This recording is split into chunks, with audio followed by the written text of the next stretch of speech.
They say a dragon never falls.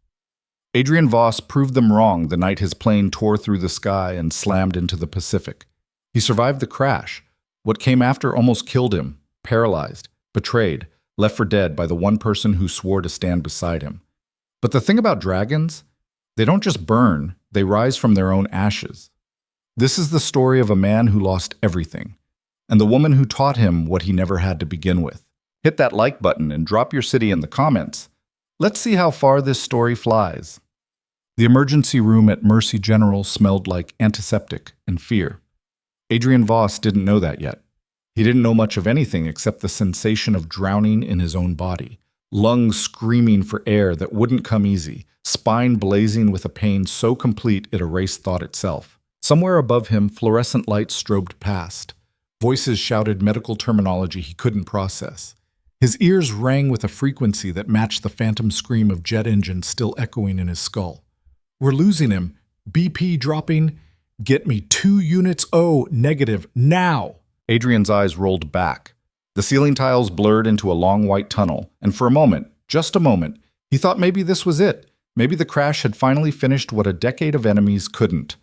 Then someone slammed a fist against his chest, and the world snapped back into agonizing focus. "Stay with us, Mr. Voss. Stay with us." He tried to speak. Nothing came out but a wet, rattling gasp. "Don't try to talk. You've got a tube down your throat. Just hold on." Adrian's fingers twitched. Or he thought they did. It was hard to tell. Everything below his neck felt like it belonged to someone else. The crash replayed behind his eyelids in fractured snapshots. The violent shudder of the Gulf Stream as the starboard engine exploded. The screaming descent. The moment of weightlessness before impact, when he'd looked across the cabin and locked eyes with Marcus Chen, his oldest friend, and seen the same terrible understanding reflected back. We're not walking away from this. Marcus had been right. Adrian had no idea if his friend was even alive. "Prep for emergency spinal stabilization," a new voice barked, older, authoritative. "And someone get his wife on the phone. If he makes it through the next hour, she needs to be here." Alara. The thought of her cut through the haze like a blade. His wife. His partner. The woman who'd stood beside him through things that would have broken anyone else. If he was going to survive this, he needed her. He clung to that thought as they wheeled him into surgery, as the anesthesia pulled him under, as the world dissolved into black. 72 hours later, Adrian woke to a different kind of darkness. Not the void of unconsciousness, but the dim, sterile gloom of a private hospital room in the middle of the night. Machines beeped steadily around him. An IV dripped something clear into his arm. His mouth tasted like copper and regret. He tried to move. Nothing happened. Panic spiked through him, sharp, immediate, primal. He willed his right hand to close into a fist. It didn't. His left foot to flex. Nothing. Jesus. The word came out as a rasp, barely audible. "Easy." A woman's voice, unfamiliar. "You're okay.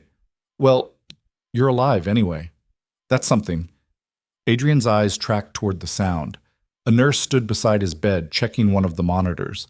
She was younger than he expected, late 20s maybe, with dark hair pulled into a messy bun and the kind of face that didn't waste energy on fake smiles. "Where—" He coughed, the effort sending a spike of pain through his ribs. "Where am I?" "Mercy General, ICU. You've been out for 3 days." She glanced at him, then back at the monitor. "Do you remember what happened? The crash? The fire?" Marcus's face in those final seconds. "Yeah," Adrian managed. "I remember." "Good. That's good. Means your brain's still working." She made a note on a tablet. "I'm Maya. I'll be your night nurse for the foreseeable future. You need anything, water, meds, someone to yell at? I'm your girl." There was something almost aggressively matter-of-fact about her tone. No pity. No reverence, like she had no idea who he was. Adrian almost laughed. Almost. "Can you—" He swallowed hard. "Can you feel this?" He was trying to wiggle his toes. He thought he was, anyway. Maya's expression didn't change, but something shifted in her eyes. Just a flicker. "No," she said quietly. "You can't."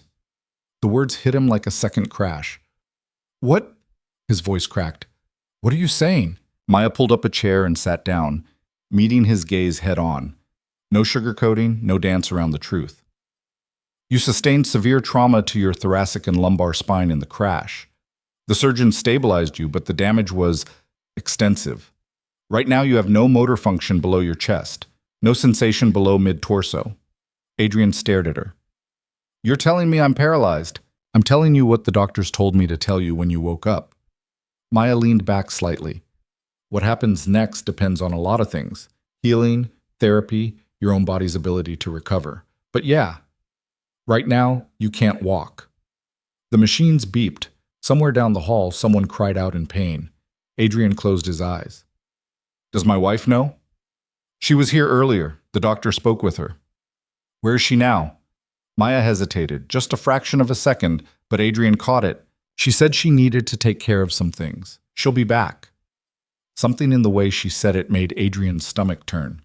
When? She didn't say. Elara Kane Voss didn't return that night, or the next. By the end of the first week, Adrian had stopped asking. Maya didn't comment on it. She came in every night at 11, checked his vitals, administered medication, and kept up a steady stream of conversation that somehow never felt intrusive. She talked about her shift, about the other patients, about the cafeteria's truly horrific attempts at Salisbury steak. She didn't ask about his life, didn't probe into who he was or what he'd done before the crash. It was the first mercy anyone had shown him in years. You ever going to tell me why you don't sleep? Maya asked one night, adjusting his IV. Adrian glanced at the clock. 2:15 a.m.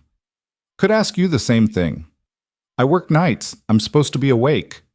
She pulled up the chair, her chair now, apparently. You, on the other hand, should be resting, healing, all that good stuff. Hard to rest when you can't feel half your body. Fair point. Maya studied him for a moment. You want something to help? I can get the doctor to order. No. The word came out harsher than he intended. No drugs. I need to stay clear. She didn't push, just nodded. Your call. They sat in silence for a while. Not uncomfortable, just quiet. Finally, Adrian spoke. What do you know about me? Maya raised an eyebrow. Should I know something? Most people do. I don't watch the news much. Too depressing. She shrugged. All I know is you were in a plane crash, you're rich enough for a private room, and you've got some seriously impressive ink. Adrian almost smiled. The dragon tattoos that curved up his neck across his shoulders, marks of a life she couldn't begin to imagine. That's it? That's it. Maya met his eyes. Does it matter? No one had asked him that in a long time. No, he said quietly. I guess it doesn't. Day 9. Elara finally showed up. Adrian heard her heels clicking down the hallway before she even entered the room. Louboutin, probably, the red-soled ones she wore to impress investors. The door swung open, and there she was. Still beautiful, still perfectly composed. Blonde hair swept into an elegant twist, designer dress that probably cost more than most people's monthly rent, diamond earrings catching the light. She looked like she was heading to a gala, not visiting her paralyzed husband. Adrian. Her voice was cool, controlled. You're awake. Have been for over a week. Elara's lips pressed into a thin line. I've been busy. There's a lot to handle right now. Insurance, the business, the investigation into the crash. Marcus?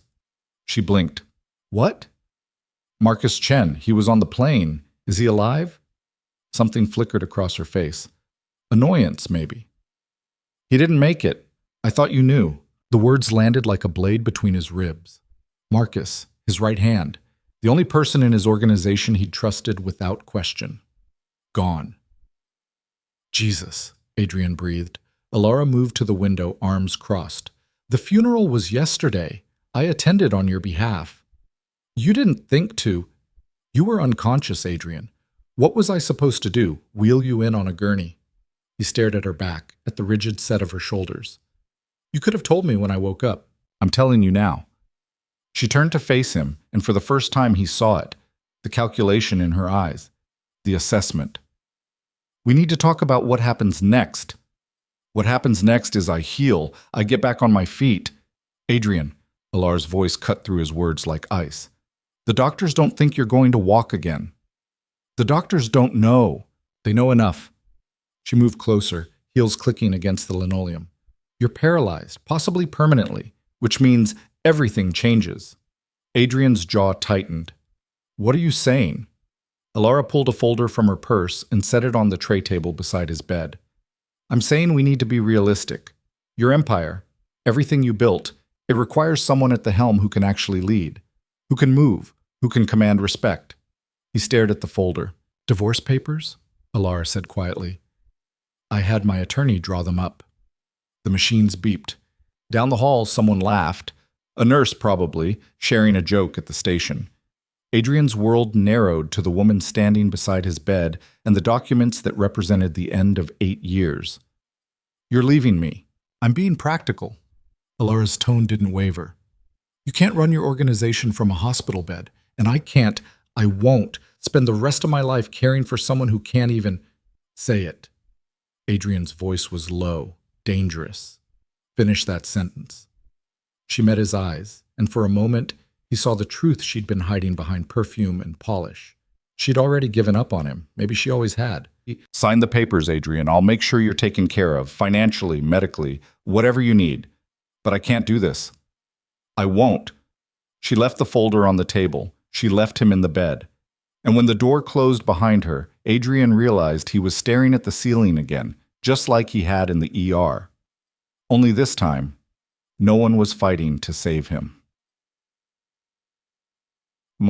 Maya found him like that an hour later. She didn't say anything at first, just came in for her shift, saw the folder, saw his face, and understood. She gone? Yeah? Maya picked up the folder, glanced at the first page, then set it back down. Want me to throw this away? No. Adrian's voice was hollow. I'll sign it. You don't have to decide right now. There's nothing to decide. He looked at her, and the exhaustion in his eyes was so complete it made her chest ache. She's right. I can't give her what she wants anymore. Hell, I can't even stand up to fight her on it. Maya pulled up her chair. You know what I think? Not really in the mood for a pep talk. Good, because I don't do pep talks. She crossed her arms. I think you're sitting here feeling sorry for yourself because it's easier than facing what comes next. Adrian's eyes narrowed. Excuse me? You heard me. Maya didn't flinch. Yeah, you're paralyzed. Yeah, your wife's a piece of work. Yeah, everything's gone to hell. But you're still breathing, still here. And unless you're planning to just give up and rot in this bed for the rest of your life, at some point you're going to have to figure out what you're fighting for. I don't have anything left to fight for. Bullshit. Maya leaned forward. You've got yourself. And I don't know what kind of life you had before the crash, but I'm guessing you didn't build whatever empire she's so worried about by lying down and quitting. Adrian stared at her. No one talked to him like this. Not his soldiers, not his business partners, certainly not his wife. You don't know anything about me, he said quietly. I know you're still alive when you shouldn't be. I know you wake up every night at 2 a.m. even though you're exhausted because you're too stubborn to let yourself rest. I know you haven't cried once since you got here, even though you've got every reason to. Maya held his gaze, and I know that whatever you were before the crash, you're not done yet. The silence stretched between them. Finally, Adrian looked away. What if she's right? What if I can't come back from this? Then you don't. Maya stood, checking his IV. But at least you'll know you tried. She moved toward the door, then paused. For what it's worth.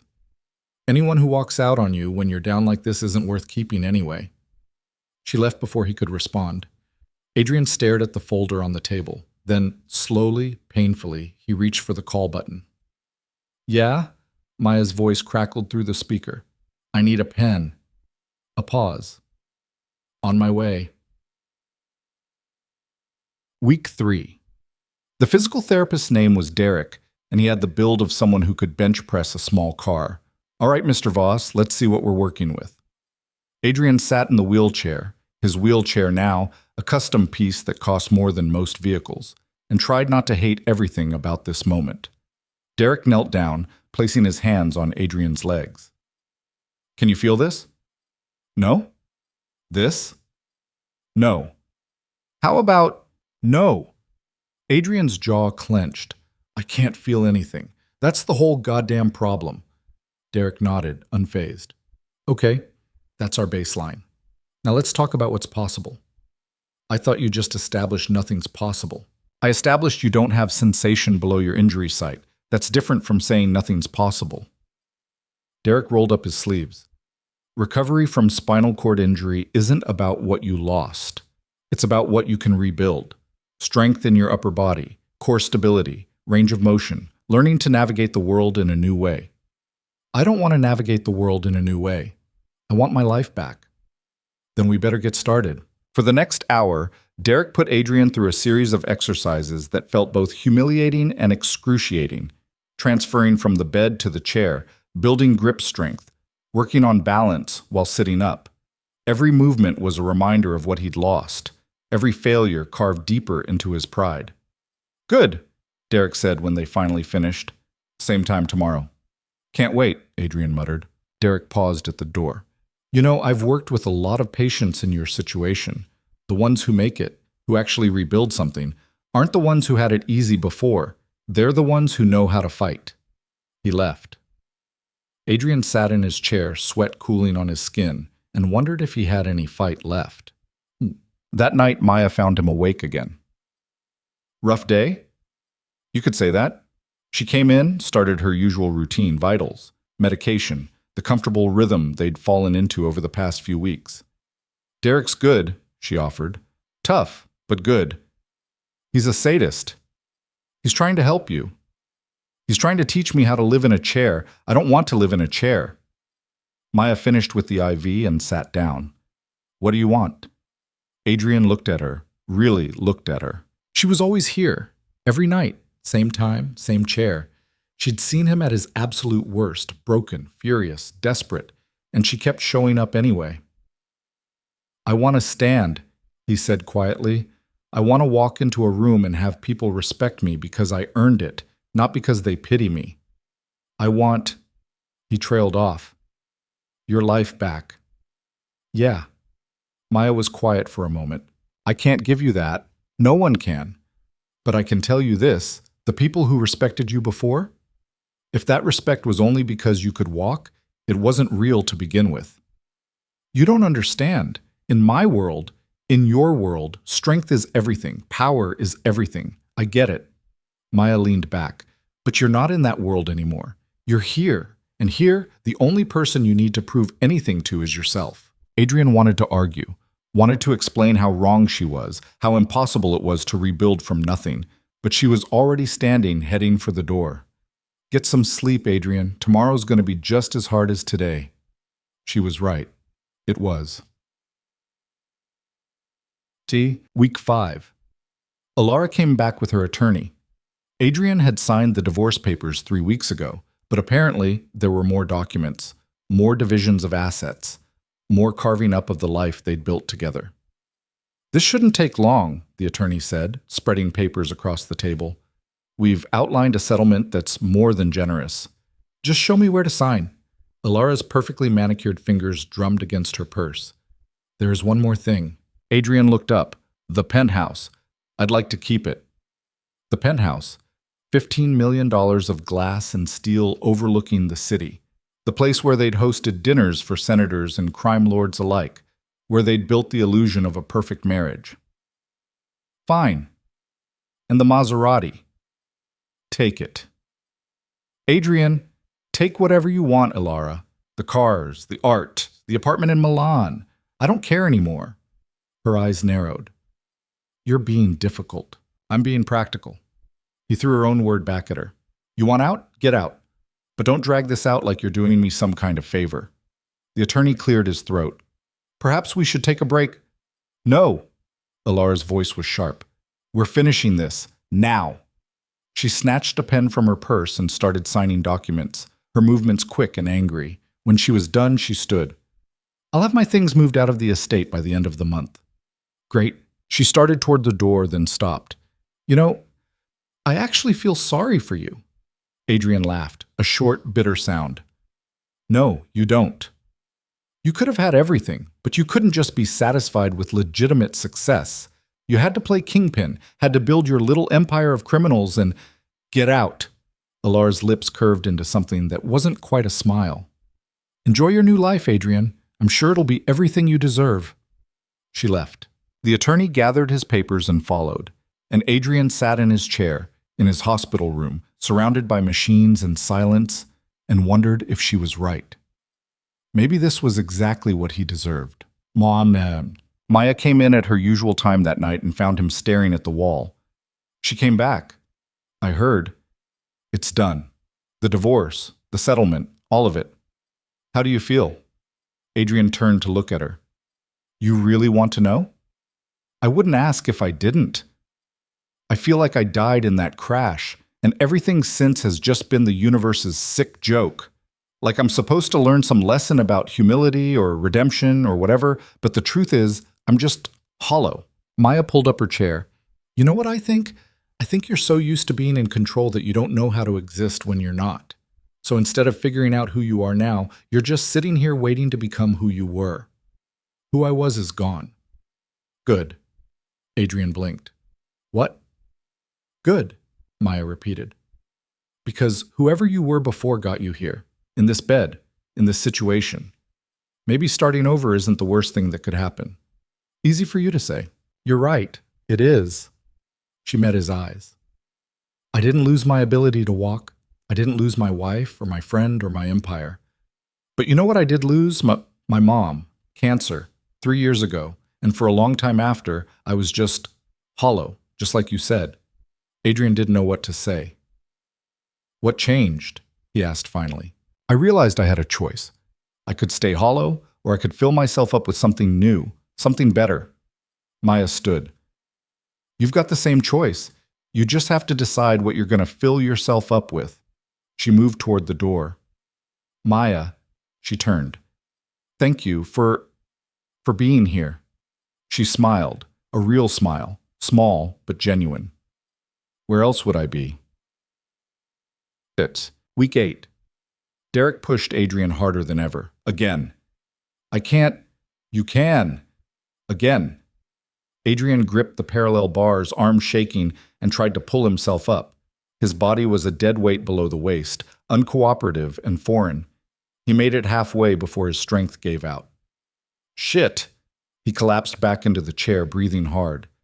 Better than yesterday, Derek noted. I didn't make it up yesterday either. No, but yesterday you couldn't hold yourself for 3 seconds. Today you did 5.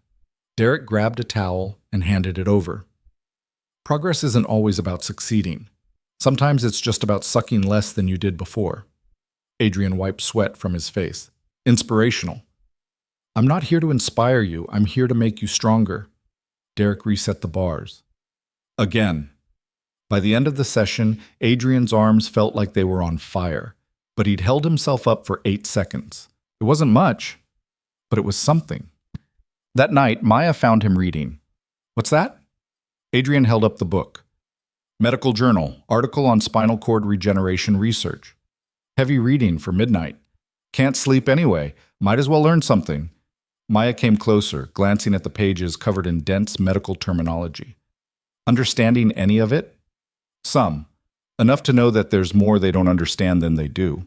He set the book aside. How long have you been a nurse? 4 years? Why? Just curious. You're good at it. Maya raised an eyebrow. That almost sounded like a compliment. It was. She sat down in her chair, and for a while they just existed in the quiet.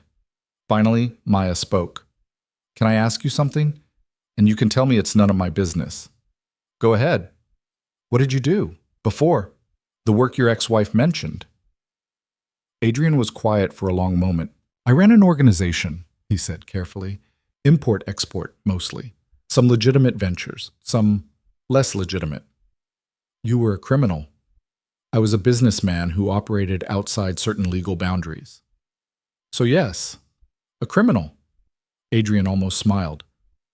If you want to be technical about it. Does it bother you that I know? Should it? I don't know. Does it bother you that I don't care? Adrian looked at her. Really looked at her. This woman who'd seen him at his lowest, who'd pushed him and challenged him, and never once treated him like he was broken. "No," he said quietly. "It doesn't bother me at all." Maya held his gaze for a moment, then stood. "I should finish my rounds." "Maya," she turned. "Why do you do this? Why do you keep coming back here every night?" She considered the question. "Because someone should," she said simply. "And because I think you're worth it." She left before he could respond. Adrian sat in the darkness, her words echoing in his mind. "I think you're worth it." When was the last time someone had said that to him? When was the last time he'd believed it? So, week 12. Adrian's hands gripped the parallel bars. "Ready?" Derek asked. "As I'll ever be." "Then show me." Adrian took a breath. Then, using every ounce of strength he'd built over the past 3 months, he pulled himself up. His arms screamed, his core shook, but he rose. Up, up, until he was vertical, weight supported by his arms, bars digging into his palms. "Holy shit," Derek breathed. "Hold it, hold it." 10 seconds, 15, 20. Adrian's vision started to blur at the edges. "Okay, that's good. Come down, slow." He lowered himself back into the chair, gasping. "That was..." Derek was grinning. "That was incredible. Do you know what you just did?" Adrian's arms were trembling. "Pulled myself up? You supported your entire body weight for 20 seconds. 3 months ago, you couldn't sit up without help." Derek crouched down, meeting Adrian's eyes. "This is it, man. This is the turning point. From here, we build." Something shifted in Adrian's chest. Not hope, exactly, but something close to it. That night, he told Maya, 20 seconds. She looked up from her tablet. "What?" "I held myself up on the parallel bars for 20 seconds today." A smile broke across her face, wide and genuine and completely unguarded. "Adrian, that's amazing. Derek thinks if I keep working, I might be able to..." He stopped himself. "Might be able to what?" "He thinks I might be able to regain some function. Not full, maybe not even close, but something." Maya set down her tablet. "How do you feel about that?" "Terrified," Adrian admitted. "What if I get my hopes up and it doesn't happen? What if I put in all this work and I'm still in a chair?" "Yeah." Maya came closer, sitting on the edge of his bed. "Then you'll be in a chair. But you'll be stronger. You'll be fighting. You'll be living instead of just existing." She touched his hand, brief, warm. "And that matters." Adrian looked down at where her hand had been. "I don't know how to do this." "Do what?" "Start over. Be someone new." "You don't have to be someone new," Maya said quietly. "You just have to be the best version of who you are. Right now. Today." Their eyes met. And for the first time since the crash, Adrian felt something other than pain or rage or hollow emptiness. He felt seen. Week 16. The doctor came in with test results. The latest MRI shows some improvement in inflammation around the injury site. The swelling has decreased significantly, which is good news. Adrian waited. "That said, the damage to your spinal cord was severe. I want to manage expectations here. The likelihood of full recovery..." "I know. I'm not going to walk out of here like nothing happened." The doctor nodded. "But with continued physical therapy and time, there's a possibility of regaining limited function in your lower extremities. Sensation, maybe. Some voluntary movement. How much time? Hard to say. Could be months, could be years, could be never." The doctor set down his tablet. "The key is to focus on what you can control. Keep working, keep pushing, and try not to measure your worth by what your legs can or can't do." After he left, Adrian sat in his chair and stared out the window. The city sprawled below him, lights and traffic, and a million lives being lived by people who could walk wherever they wanted. He'd ruled that city once. Now he couldn't even cross the room without wheels. "You okay?" Maya stood in the doorway, chart in hand. "Define okay." She came in, closing the door behind her. "The doctor talked to you." "Yeah." And maybe I'll get some feeling back. Maybe I won't. Either way, I'm stuck like this for the foreseeable future." Maya pulled up her chair. You know what I heard? I heard that you're still here, still fighting, still getting stronger. She met his eyes. That's not stuck. That's progress. It doesn't feel like progress. Progress never does. It feels like work. She leaned back. But you're doing it anyway. That takes courage. I don't feel courageous. I feel angry. Good. Use it. Maya stood. Channel it into your therapy, into rebuilding, into whatever comes next. What if there is no next? What if this is it? She moved toward the door, then paused. Then you make this enough. You find a way to build a life that matters, even if it looks different than you planned. She glanced back at him. But something tells me you're not done yet. The door closed. Adrian sat alone in the darkness. And somewhere, deep in the hollow place where his old life used to be, something small and stubborn refused to die. Adrian's phone rang at 2 a.m. on a Tuesday, pulling him from the half-sleep that had become his normal state. He fumbled for it on the nightstand, nearly knocking over a water glass in the process. Yeah? Boss. The voice on the other end was familiar. Viktor Kozlov, one of his lieutenants, one of the few who hadn't scattered like roaches when the lights came on. We got a problem. Adrian pushed himself up in bed, wincing as the movement sent familiar aches through his shoulders. 4 months of physical therapy had built muscle he didn't know he could have, but everything still hurt. What kind of problem? The kind where someone's trying to move in on the East Harbor shipments. 3 of our trucks got hit last night. Cargo's gone, drivers are spooked, and word on the street is that Tommy Russo's people are claiming it was payback for something you did 2 years ago. Adrian closed his eyes. Tommy Russo. Small-time wannabe with big-time ambitions and just enough muscle to make himself a nuisance. Anyone hurt? Nah, they just wanted the product. But boss, people are asking questions about you, about whether you're still in charge? Victor was quiet for a moment. Yeah. Tell Tommy he's got 24 hours to return what he took. After that, he's done. And if he doesn't, then we remind everyone why they were afraid of us in the first place. You got it, boss. And hey, it's good to hear your voice. Some of us were starting to wonder if you were ever coming back. The line went dead. Adrian set the phone down and stared at the ceiling, adrenaline coursing through veins that had grown too accustomed to the slow rhythm of hospital life. Coming back. The words rattled around in his skull like dice in a cup. He wasn't even sure what that meant anymore. The door to his room opened and Maya stepped in, chart in hand. You're awake. Couldn't sleep. That's new, she said dryly, moving to check his vitals. What's going on? Work? I thought you were retired. Nobody retires from my line of work. They just take extended vacations. He watched her mark something on the chart. How much longer do I have to stay in this place? Maya glanced at him. Depends. How much longer do you need physical therapy? Derek says another month, maybe 2. Then you've got your answer. What if I kept doing therapy somewhere else? Outpatient. My own place. You'd need full-time care. Someone to help with transfers, medications, daily tasks. So I'll hire someone. Maya set down the chart. This isn't about the hospital, is it? Something happened. Adrian debated how much to tell her. She didn't need to know about Tommy Russo or the shipments, or the fact that his empire was crumbling while he sat in a bed doing leg lifts. But then again, she'd seen him at his worst. What was one more ugly truth? My business is falling apart. People are moving in, taking what's mine, and I can't do anything about it from here. Can't or won't. What's the difference? About 6 feet in a wheelchair ramp. Maya pulled up her chair. Look, I get it. You want to go back to your life, but you push too hard, too fast. You could undo months of progress. Is that worth it? What progress? I still can't walk. You can support your own weight. You can transfer yourself. You've got sensation back in your upper thighs. She counted off on her fingers. 3 months ago, none of that was possible. Don't minimize what you've accomplished just because it's not everything you wanted.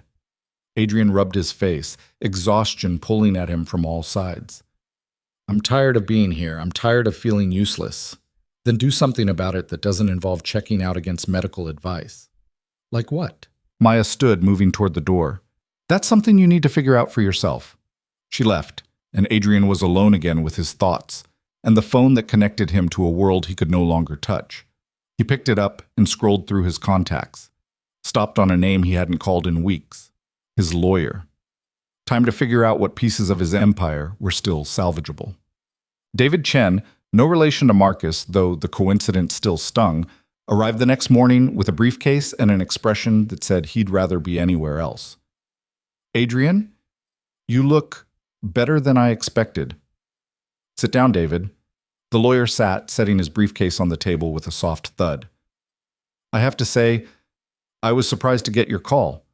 I assumed after the divorce that you'd want some distance from all the legal entanglements. The divorce was personal. This is business." Adrian shifted in his wheelchair, positioning himself so he could look David straight in the eye. "I need a full accounting of my assets. What's left, what's been seized, what Alara took in the settlement." David opened his briefcase and pulled out a thick folder. "This might take a while." 2 hours later, Adrian had a clearer picture of his financial situation, and it wasn't pretty. The legitimate businesses, the shipping company, the real estate holdings, the restaurant chain, were still intact, though profits had dropped significantly without his direct oversight. The less legitimate operations had either gone dark or been absorbed by competitors who saw an opening. "Your liquid assets are still substantial," David said, flipping through pages. "Even after the settlement with Alara, you've got roughly $40 million in various accounts. The properties alone are worth another 60, though some are mortgaged. And then there's the estate. What about the estate?" David hesitated. "Alara moved out last month, as agreed. But there's been some activity." "What kind of activity?" "Someone's been staying there. Your security team reported lights on at odd hours, cars in the driveway. When they investigated, they found Alara and a man they didn't recognize." Adrian's jaw tightened. "She's already moved someone in?" "It appears so, though technically she still has access until the end of the month per your settlement agreement." "Who's the guy?" "Name's Richard Castellano, hedge fund manager. Divorced, 2 kids. From what I could dig up, they met at some charity function 6 weeks ago." 6 weeks? The divorce had been finalized 8 weeks ago. She hadn't wasted any time. "I want her out, today, and I want the locks changed. Adrian, if we move too fast, she could claim breach of the settlement terms. I don't care. That's my home. She gave up the right to be there when she signed the papers." He leaned forward. "Make it happen, David. Whatever it costs." The lawyer nodded, making notes. "Consider it done. Anything else?" "Yeah, I need you to reach out to Viktor Kozlov. Tell him I want a meeting with all the senior people. Next week. Here." David's pen stopped moving. "You're bringing your organization into the hospital? You got a better idea?" "Several, actually, but I'm guessing you're not interested in hearing them." "You guess right." After David left, Adrian sat in his room and thought about Ilara in his house with another man, about Tommy Russo stealing his shipments, about the empire he'd built crumbling like sand through his fingers. Then he picked up the phone and called Derek. "We need to step things up." "What are you talking about?" "The therapy. I need to progress faster." "Adrian, you're already pushing the limits of what's safe." "I don't care about safe. I care about results. Can you do it or not?" Derek was quiet for a moment. "Double sessions, morning and evening. But I'm warning you, this is going to hurt." "Everything already hurts. At least this way I'll have something to show for it." The next week was a blur of pain and sweat and incremental victories that felt more like defeats. Derek wasn't kidding about the intensity. Every morning at 6, every evening at 7, Adrian found himself in the therapy room being pushed to the absolute edge of what his body could handle. Parallel bars, resistance bands, transfers, core work that left him shaking and breathless. "Again," Derek barked. "I can't." "You can. Again." Adrian gripped the bars and pulled himself up, arms screaming in protest. He'd done this 17 times already this session. His shoulders felt like they were on fire, but he rose, held it, lowered himself down. 18. Again. By the time the session ended, Adrian could barely move his arms. "Good work," Derek said, offering a towel. "But if you keep pushing like this, you're going to burn out." "I'll rest when I'm dead." "At this rate, that might be sooner than you think." Derek grabbed his water bottle. "What's driving this, man? A month ago you were ready to give up. Now you're training like you're trying to walk in the Olympics." Adrian wiped sweat from his face. "I've got things I need to handle. Can't do them from a hospital bed." "So what, you're just going to will yourself better?" That's not how spinal cord injuries work.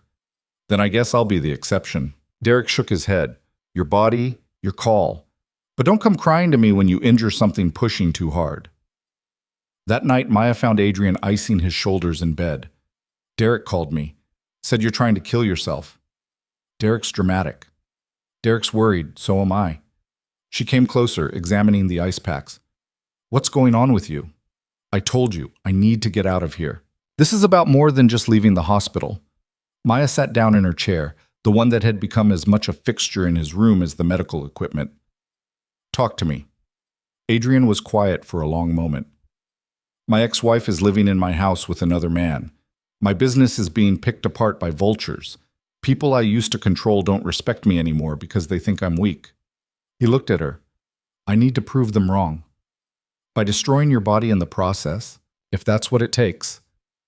Maya leaned back, studying him. You know what I think?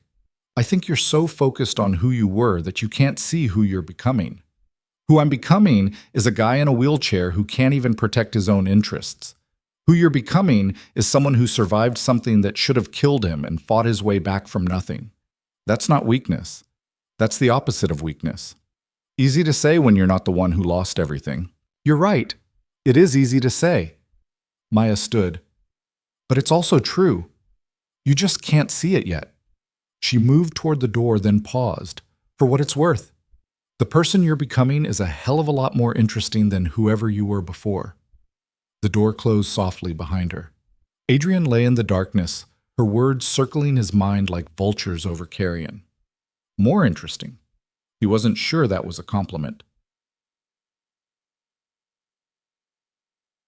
Viktor Kozlov arrived on a Thursday with 3 other men Adrian recognized. Dmitry Volkov, his enforcer, Chen Wei, who ran the Asian operations, and Jackson Hayes, who handled the waterfront. They filled Adrian's hospital room like wolves in a sheep pen, all hard edges and barely contained violence. Boss, Viktor nodded, his eyes scanning the wheelchair, the medical equipment, the IV stand. Good to see you. Wish I could say the same about the circumstances. Adrian gestured to the chairs. Sit, we've got work to do. They sat, though none of them looked comfortable. Before we start, Adrian said, I need to know where everyone stands. I've been gone 4 months. A lot can change in 4 months. So if anyone here wants out, now's the time to say it. The 4 men exchanged glances. Finally, Viktor spoke. We're here, aren't we? Being here and being loyal are 2 different things. Then let me be clear. Viktor leaned forward. You built this organization from nothing. You took care of us when nobody else would. Just because you can't walk doesn't mean we forgot that. Dmitry nodded. We're with you, boss. Whatever you need. What I need is an honest assessment of where we stand. Starting with Tommy Russo. Chen Wei shifted in his seat. Russo's been talking big, says the old order is dead, that it's time for new leadership. He's been hitting our operations. Nothing major, just enough to make a point. Which is? That you're not coming back, that we're vulnerable. Adrian's hands tightened on the arms of his wheelchair. How many others are thinking the same thing? Hard to say. Some are waiting to see what happens. Others have already made moves. Jackson pulled out a folded paper and handed it over. These are the operations we've lost in the last 3 months. Shipments, territory, key personnel. Adrian scanned the list. It was longer than he'd feared. And the ones we still control? Maybe 60% of what we had before the crash. The rest is either gone or contested. 60%. He'd spent 10 years building his empire, and in 4 months, it had been cut nearly in half. All right. Adrian set the paper aside. Here's what's going to happen. Viktor, I want you to reach out to Tommy Russo. Set up a meeting, neutral ground. Tell him I want to talk. You sure that's smart? Guy's been running his mouth about how he's not afraid of you anymore. He should be. And after we're done, he will be. Adrian looked around the room. The rest of you, start reaching out to the people we've lost. Let them know I'm coming back. Let them know that anyone who wants to stay on the outside can. But they better not get in my way when I reclaim what's mine. Chen Wei frowned. Boss, no disrespect, but you're still in a hospital. How are you supposed to? I'm checking out. End of next week. Does your doctor know that? My doctor works for me, not the other way around. I'll be fine. The 4 men exchanged another look. But none of them argued. They knew better. After they left, Adrian sat alone and tried to convince himself he'd made the right call. Checking out early, meeting with Tommy Russo, trying to rebuild his empire while his body was still held together with titanium rods and sheer stubbornness. It was reckless, possibly stupid, but it was also the only play he had. Yes, Derek found out about Adrian's plan to check out and went ballistic. Are you insane? You're not ready to leave, not even close. I disagree. Of course you do, because you're a stubborn jackass who thinks willpower can overcome spinal cord injuries. Derek threw his clipboard onto the desk. You still need assistance with basic daily tasks. You can't stand for more than 30 seconds without support. Your core stability is maybe 60% of where it needs to be. Then we've got a week to get it to 100%. A week? You want me to undo months of careful, measured progress in a week? I want you to do whatever it takes to get me functional enough to leave this place and handle my business. Derek stared at him. You're going to hurt yourself. Probably. And you don't care. Not even a little bit. The therapist shook his head, but Adrian could see him calculating, running through possibilities. Fine, but we do this my way. You follow my protocols exactly. No improvising, no pushing past what I tell you is safe. Deal. And when you end up back here in 2 weeks because you tried to do too much too fast, I'm going to say I told you so. I'll look forward to it. Maya was less diplomatic when she found out. You're an idiot. Adrian looked up from the medical journal he was reading. Good evening to you too. Don't good evening me. You're planning to check out against medical advice so you can go play gangster when you can barely transfer from your bed to your chair without help. I've gotten pretty good at transfers, actually. Adrian, I'm serious. So am I. He set down the journal. I appreciate your concern, I really do. But I can't stay here anymore. I've got a life outside these walls, and it's falling apart while I sit here doing resistance band exercises. So let it fall apart. Build something new. Easy for you to say. Yeah, it is. Because I'm not the one who's going to end up paralyzed and broke because I was too proud to admit I needed more time to heal. The words hit harder than he expected. I'm already paralyzed, he said quietly. And pride's got nothing to do with it. This is survival. Maya's expression softened slightly. Survival doesn't mean throwing away your recovery. And recovery doesn't mean hiding from the world until I'm perfect. Because here's the thing, Maya. I'm never going to be perfect. Not in the way I was before. So I can either wait for some impossible standard of healed, or I can work with what I've got and figure out the rest as I go. She was quiet for a long moment. You're really going to do this? Yeah. No matter what anyone says. Yeah, Maya sighed.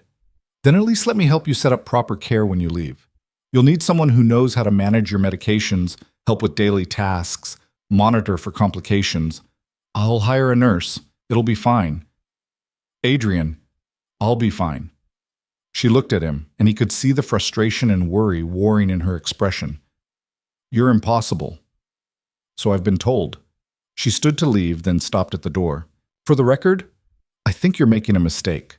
But I also think you're one of the strongest people I've ever met, even if you're too stubborn to realize it.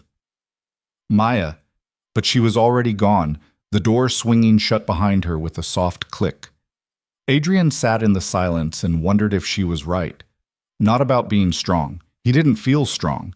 He felt desperate and angry and scared in a way he'd never been before the crash. But about the mistake, maybe he was rushing this. Maybe he needed more time. But time was a luxury he couldn't afford, and every day he stayed in this hospital was another day his empire slipped further from his grasp. So he'd take the risk, and if it all fell apart, well, at least he'd go down fighting. Boss. The week that followed was a special kind of hell. Derek pushed him harder than ever, drilling transfers until Adrian could do them in his sleep, working core stability until his abs felt like they'd been set on fire. Hold it, hold it. Don't you dare drop. Adrian's entire body shook as he maintained a plank position, weight distributed between his forearms and the front wheels of his chair. 10 more seconds. I can't. Yes, you can. 8, 7. His arms gave out at 5, and he collapsed onto the mat, breathing hard. Better, Derek said. 2 days ago, you couldn't hold that for more than 15 seconds. Now you're up to 25. Doesn't feel better. It never does.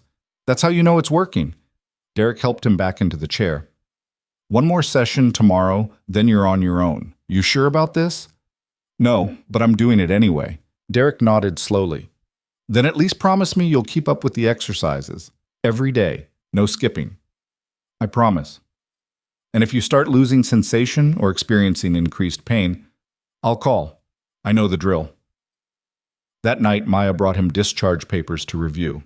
You'll need to sign these. And here's a list of medical supply companies that can deliver to your home. Wheelchair accessories, catheter supplies, medications. She set down a folder.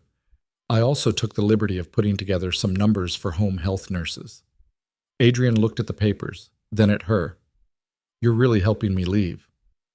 I'm helping you not die when you leave. There's a difference. She sat down. Though for the record, I still think this is a terrible idea. Noted. They sat in silence for a while, and Adrian realized this might be the last time they'd sit like this. Her in her chair, him in his bed, the quiet understanding that had developed between them over 4 months of late nights and hard truths. I'm going to miss this, he said quietly. Miss what? Talking to you. Having someone around who doesn't treat me like I'm made of glass or like I'm some kind of monster. Maya smiled. You're giving me too much credit. I definitely thought you were a monster the first few weeks. And now?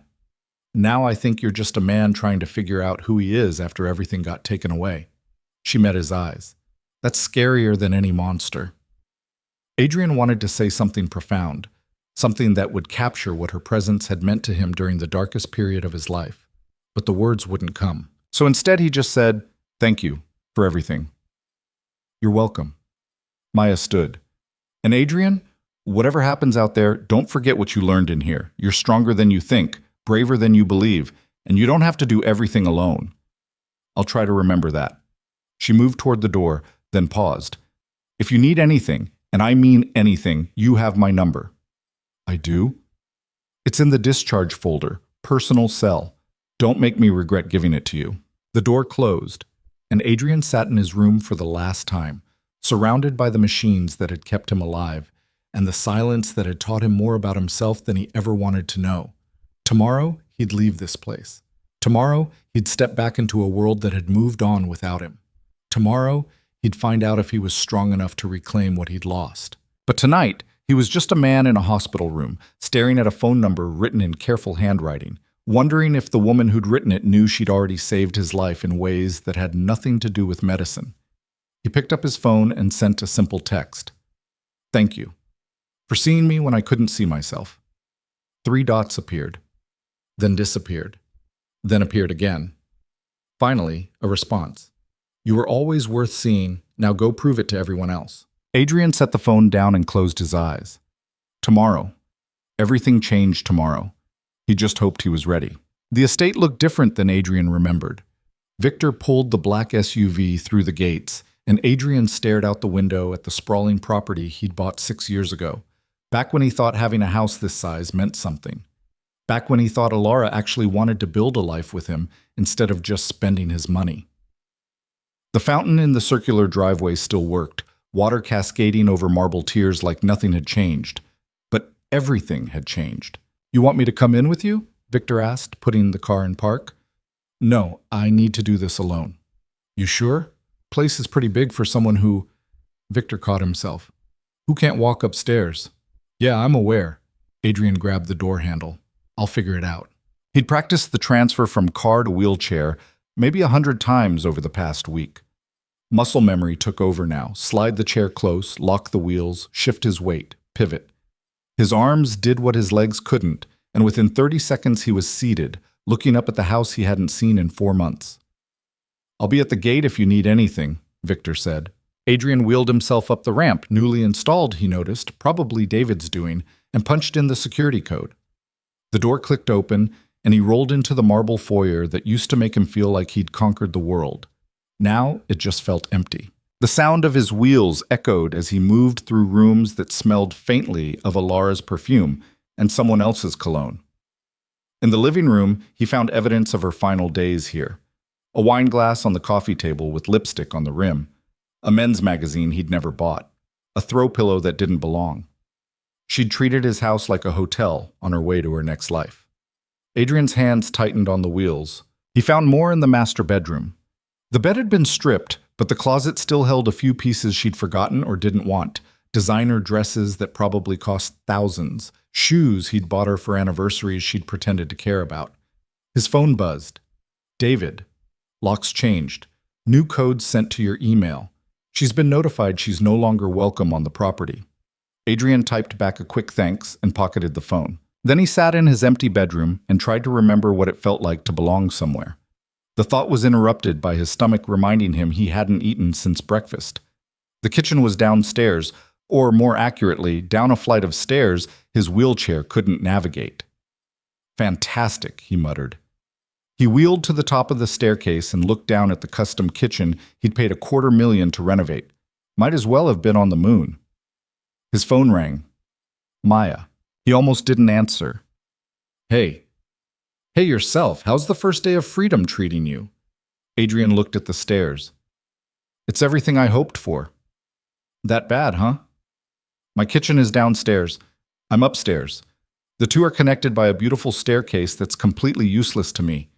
Maya was quiet for a moment. Please tell me you at least had the place assessed for accessibility before you moved back in. I was a little busy planning my dramatic return to criminal enterprise. Adrian, I'll figure it out. I always do. Or, Maya said, you could accept help like a normal person. There are companies that install stair lifts, platform lifts. I'm not turning my house into a hospital. It's not a hospital. It's called making your home livable. Adrian closed his eyes. I'll think about it. You're impossible. You've mentioned that before. He wheeled away from the stairs. Why'd you call? Wanted to make sure you were settling in okay, and to remind you that your physical therapy doesn't stop just because you left the hospital. Derek already sent me about 15 emails with exercise protocols. Good. Then you have no excuse not to do them. They talked for a few more minutes about nothing important. Hospital gossip, the weather, anything but the fact that he was sitting alone in a house too big for one person and completely unsuited for his new reality. When they hung up, Adrian navigated to the main floor via the elevator he'd installed years ago for moving furniture. At least that still worked. The kitchen was exactly as he remembered it. Granite countertops, top-of-the-line appliances, a wine fridge that probably still held bottles worth more than most people's cars. He opened the regular fridge and found it empty except for condiments and something that might have been cheese once upon a time. His phone buzzed again. Victor, got your meeting with Russo. Tomorrow night. Warehouse on 5th and Madison. He agreed to neutral ground. Adrian stared at the message. Tomorrow night he'd come face to face with the man who'd been picking his empire apart. Tomorrow night he'd find out if anyone still feared the dragon. He typed back, good. Make sure our people are there early. And Victor, tell them to dress sharp. We're making a statement. He spent the rest of the evening making the house habitable. Called a grocery delivery service. Figured out which rooms he could access and which were now off limits. Made a mental note to call David about renovations in the morning. By midnight, he was exhausted in a way the hospital had never made him. Physical therapy was one thing. Navigating a home that fought him at every turn was something else entirely. He transferred into bed and lay staring at the ceiling, listening to the silence. His phone lit up with a text from Maya. Did you do your exercises? Despite everything, he smiled. Yes, Mom. Don't mom me. I'm serious. I did them. Happy? Thrilled. Now get some sleep. Big day tomorrow, from what I hear. Adrian frowned. How do you know about tomorrow? Derek might have mentioned you've been tense about something. I put two and two together. You worry too much. And you don't worry enough. Be careful, Adrian. He set the phone down without responding. Tomorrow would take care of itself. Tonight, he just needed to survive his first night back in the real world. The warehouse on 5th and Madison had been neutral territory for as long as Adrian could remember. No one owned it. No one operated there. It was just a shell of concrete and rust where people who didn't trust each other could meet and pretend civility mattered. Victor pulled the SUV into the loading bay at exactly 8 p.m. He's here already, Victor said, nodding toward a black Mercedes parked near the entrance. Brought 3 guys with him. We brought 4. Yeah, but you can't exactly... Victor stopped himself again. Adrian finished the thought. Can't exactly throw a punch if things go sideways. I wasn't going to say that, but you were thinking it. Adrian grabbed the door handle. Don't worry, I'm not planning to fight anyone. Just talk. And if talking doesn't work, then that's what I brought you for. They entered through a side door that had been modified with a ramp. Victor's work, probably, making sure his boss wouldn't be humiliated before they even started.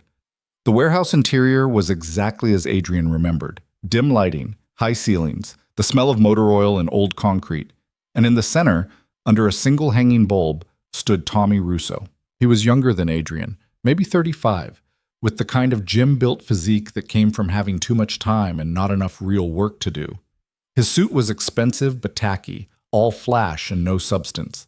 The three men flanking him were muscle. Good muscle, too. Ex-military, if Adrian had to guess. Tommy's eyes tracked to the wheelchair, and something flickered across his face. Surprise, maybe. Or satisfaction. Adrian Voss, Tommy's voice carried across the empty space. Heard you were dead. Sorry to disappoint. Oh, I'm not disappointed. Just surprised you had the balls to show up like that. He gestured vaguely at the wheelchair. Victor tensed beside him, but Adrian held up a hand. I asked for this meeting because I understand there's been some confusion about who runs what in this city. Tommy laughed. Confusion? Nah, man. No confusion. You're done. Everyone knows it. The crash didn't just break your spine. It broke your hold on everything you built. Is that why you've been hitting my shipments? Because you think I'm done? I hit your shipments because they were sitting there like presents waiting to be opened. You weren't around to protect them, so I took what I wanted. Tommy spread his hands. That's how this works. The strong take from the weak. And you think I'm weak? I think you're a cripple in a chair who used to be someone important. Tommy took a step closer. But that was before. This is now. And now, you got nothing I'm afraid of. Adrian let the words settle in the space between them. Then he smiled. You're right about one thing. I'm not who I was before the crash. That man would have had you killed the moment you touched his property. Adrian wheeled forward slightly. But the man I am now, I'm willing to give you a chance to make this right. Make what right? Return what you stole. Apologize. And get out of my territory before I remind everyone why they used to be afraid of the dragon. Tommy laughed again, louder this time. His men joined in. You're threatening me? You can't even stand up without help, and you're threatening me. I'm offering you a way out. There's a difference. Here's my counteroffer. Tommy leaned against a support beam. You retire. Officially. Publicly. You announce that your organization is dissolving, and you recommend that everyone who used to work for you now works with me. You do that, and I'll let you keep whatever assets you got left. And if I don't, then I take those too. Tommy's smile didn't reach his eyes. You're not in a position to fight me, Voss. Look at yourself. You think anyone's going to follow a man who needs a ramp to get into a building? Victor's hand moved toward his jacket, but Adrian caught his wrist. Stand down. Boss, I said stand down. Victor stepped back, but his expression promised violence if Adrian gave the word. Adrian turned his attention back to Tommy. I'm going to give you exactly 1 week to think about what I said. Return what you took, get out of my territory, and we never have to see each other again. And if I don't? Then you'll find out exactly what a dragon does when someone tries to clip his wings. Tommy pushed off the beam, his posture shifting from casual to threatening. You got a lot of nerve coming in here making demands like you're still running things. But here's the reality. You're finished. Your wife left you. Your best friend's dead. Half your people jumped ship the second they heard you couldn't walk. So why don't you take my offer, retire gracefully, and spend whatever time you got left learning to accept what you've become? The words were designed to hurt. They did. But Adrian had spent 4 months in a hospital learning to swallow pain that would have killed most people. This was nothing. 1 week, Adrian repeated. That's all you get. He turned his chair and started toward the door. Hey, Voss. Adrian stopped but didn't turn around. You know what they say about dragons, right? Tommy called after him. They're just fairy tales. And in the real world, fairy tales don't stand a chance. Adrian left without responding. When they got back to the SUV, Victor exploded. That punk disrespected you to your face. We should have what? Started a gunfight in a warehouse while I'm sitting in a chair? Adrian rubbed his face. That's not how this works anymore. Then how does it work? Because from where I'm sitting, we just let him walk all over you. No. We let him think he can walk all over me. There's a difference. Adrian looked at his lieutenant. I need you to reach out to Chenway and Jackson. Tell them I want surveillance on every move Tommy makes. Where he goes, who he talks to, what he eats for breakfast, everything. You planning something? I'm planning to show everyone that the dragon isn't dead, just sleeping. The next morning, Adrian woke to his phone ringing. Unknown number. He answered anyway. Mr. Voss, this is Margaret Schenko from First National Bank. Adrian sat up, instantly alert. First National held the mortgages on 3 of his properties. What can I do for you, Ms. Schenko? I'm calling regarding your commercial property at 1247 Harbor Boulevard. Your payment is 60 days overdue, and we need to discuss 60 days? That account's on autopay. Yes. Well, it appears the account linked to the autopay was closed approximately 6 weeks ago. Adrian's jaw tightened. Who closed it? According to our records, the account holder, Mrs. Alara Voss. Of course. How much do I owe? With late fees, you're looking at approximately $78,000. And Mr. Voss? This is the second notice. If we don't receive payment within 10 business days, we'll have to begin foreclosure proceedings. Adrian thanked her and hung up. Then he called David. Alara closed one of my business accounts. The lawyer sighed. She had joint access to several accounts as part of your business operations. During the divorce, we should have removed her from all of them, but things were moving fast and how bad is it?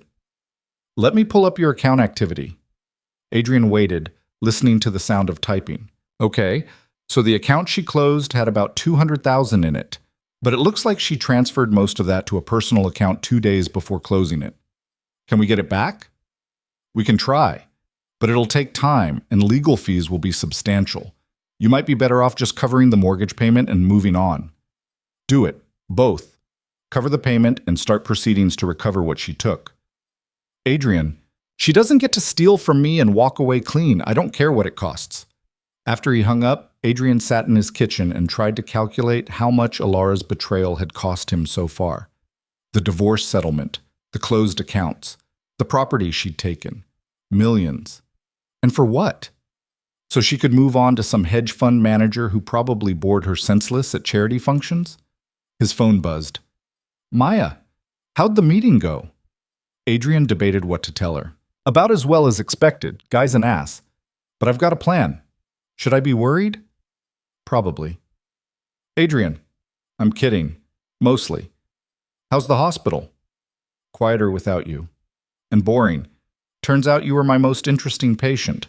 I'll take that as a compliment. You should. Now go do your exercises before I drive over there and supervise. Despite everything, he smiled. He spent the next hour doing exactly what Derek had prescribed. Resistance work, transfers, core stability. His body ached in ways that felt productive rather than destructive, and by the time he finished, he was drenched in sweat but stronger. The doorbell rang. Adrian wheeled to the front entrance and checked the security camera. A woman in her 50s stood on the porch holding a clipboard. He opened the door. Mr. Voss, I'm Janet from Accessible Home Solutions. Your lawyer called and said you needed an assessment for modifications. Adrian wanted to send her away. Wanted to pretend he could make this house work through sheer willpower. But he thought about the stairs, about the kitchen he could barely use, about the bathroom that required acrobatics to access. Yeah, he said finally, come in. Janet spent 2 hours measuring, photographing, and making notes. She was professional and matter-of-fact, treating the assessment like any other job rather than some kind of tragedy. Okay, she said, reviewing her tablet. Here's what I'm thinking. We can install a platform lift here for the main staircase, widen these doorways by about 6 inches, lower the countertops in the kitchen, and retrofit the master bathroom with a roll-in shower and grab bars. How long would all that take? 4 to 6 weeks, depending on permits and materials. And cost? Ballpark? About $150,000. Adrian didn't even blink. He'd spent twice that on the wine cellar. Do it. When can you start? I'll have the crew here Monday morning. After she left, Adrian sat in his living room and tried to process the fact that he was about to turn his house into something accessible, something designed for someone who couldn't walk. It felt like surrender, but it also felt like survival. His phone rang again. Victor. Boss, you're going to want to hear this. Tommy's been making calls, trying to set up a meeting with the Colombo family out of New York. The Colombos were major players, the kind of organization that could legitimize Tommy's takeover if they backed him. When's the meeting? End of the week. He's flying to New York Wednesday. Adrian's mind raced. If Tommy got the Colombo's blessing, it was over. Every organization in the city would fall in line behind him. I need to make some calls. Thanks, Victor. He hung up and immediately dialed a number he hadn't used in 3 years. It rang 4 times before someone answered. This better be important. Frank? It's Adrian Voss. Silence. Then, Adrian, heard you were dead. Heard that a lot lately. It's not true. Frank Colombo laughed, a sound like gravel in a blender. No kidding. What can I do for you? I understand Tommy Russo's been trying to set up a meeting with your family. Word travels fast. I need you to take that meeting. Hear him out. Let him think he's got a shot. Why would I do that? Because I'm asking, and because I still remember who helped you out of that situation in Atlantic City 5 years ago. Another pause. You're calling in that favor? I am. Must be important. It is. Frank sighed. All right. I'll take the meeting, but Voss, this makes us even. I don't owe you anything after this. Understood. And Frank, when Tommy leaves that meeting, I need you to tell me exactly what he offered. You planning something? Just want to know what I'm up against. They talked for a few more minutes, working out details, before hanging up. Adrian sat back and allowed himself a moment of satisfaction. Tommy thought he was outmaneuvering a cripple. He had no idea the dragon was just getting started. Well, the rest of the week passed in a blur of phone calls, planning sessions, and painful physical therapy that Adrian forced himself to do even when every muscle screamed in protest. Maya checked in daily, usually with some excuse about making sure he was following medical protocols. But Adrian knew better.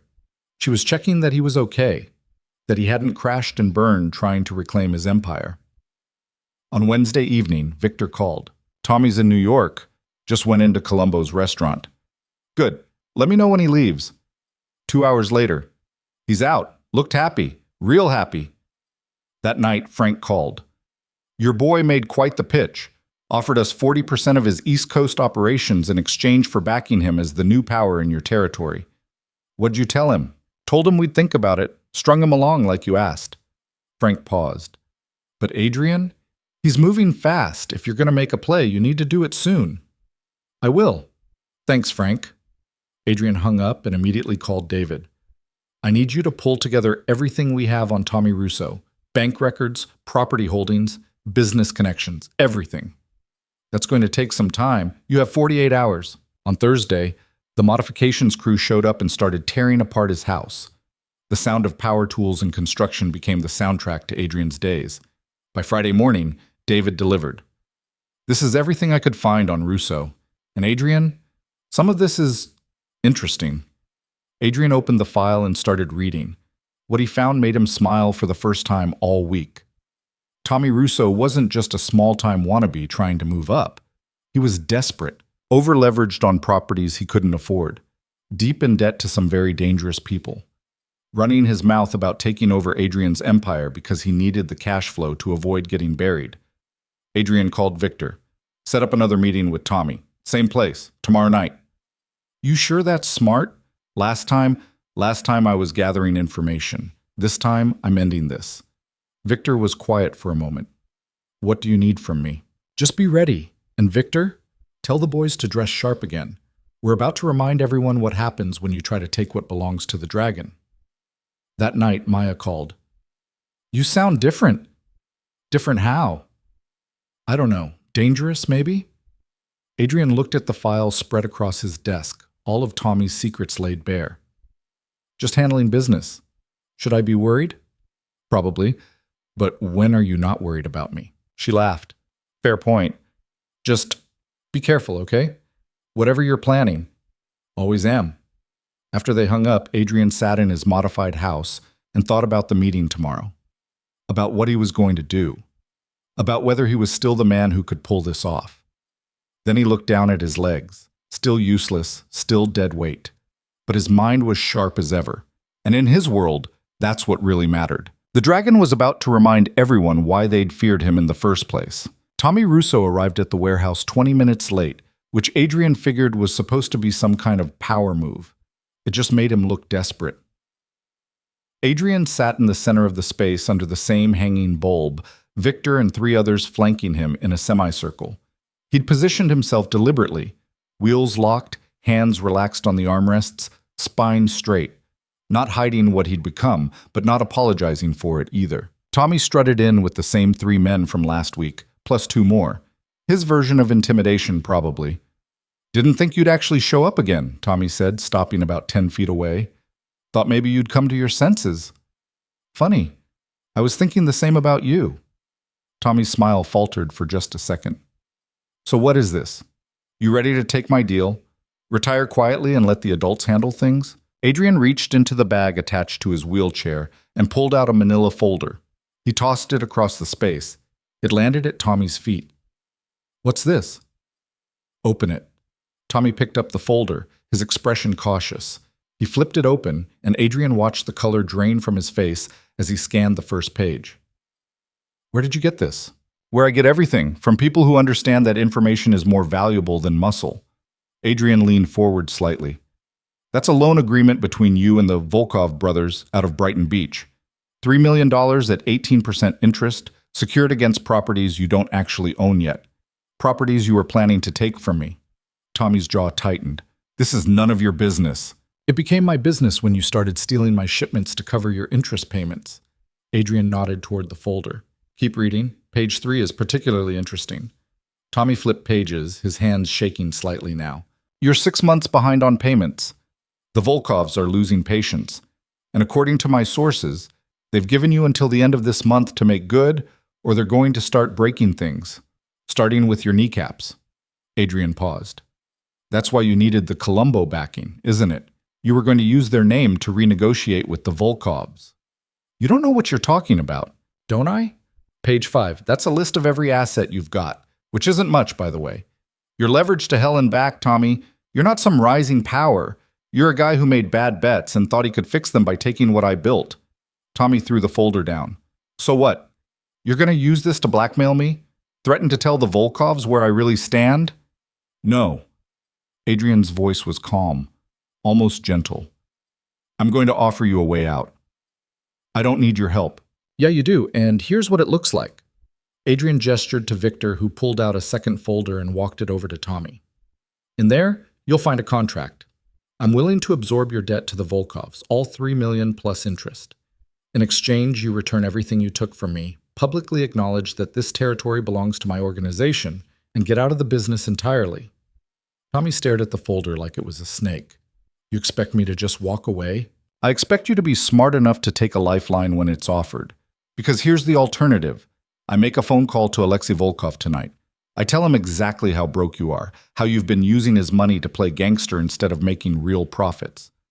What do you think happens then?" "You wouldn't. Try me." Adrian's eyes were hard. "I've already lost everything that mattered to me, Tommy. My ability to walk, my wife, my best friend. You think I'm scared of making enemies? You're just one more name on a very long list."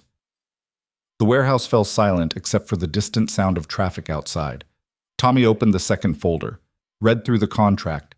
His face shifted from angry to calculating to defeated in the span of 30 seconds. "If I sign this, what guarantees do I have that you won't come after me later?"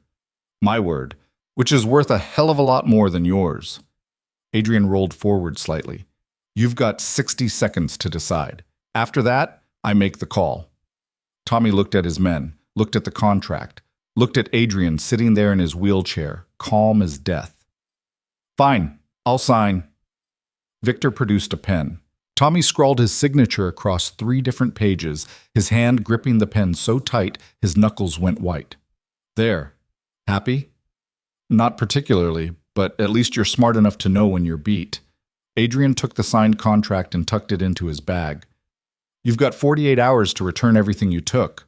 After that, we come collect it ourselves." Tommy's face flushed red. "You know what? I was wrong about you. You're not finished.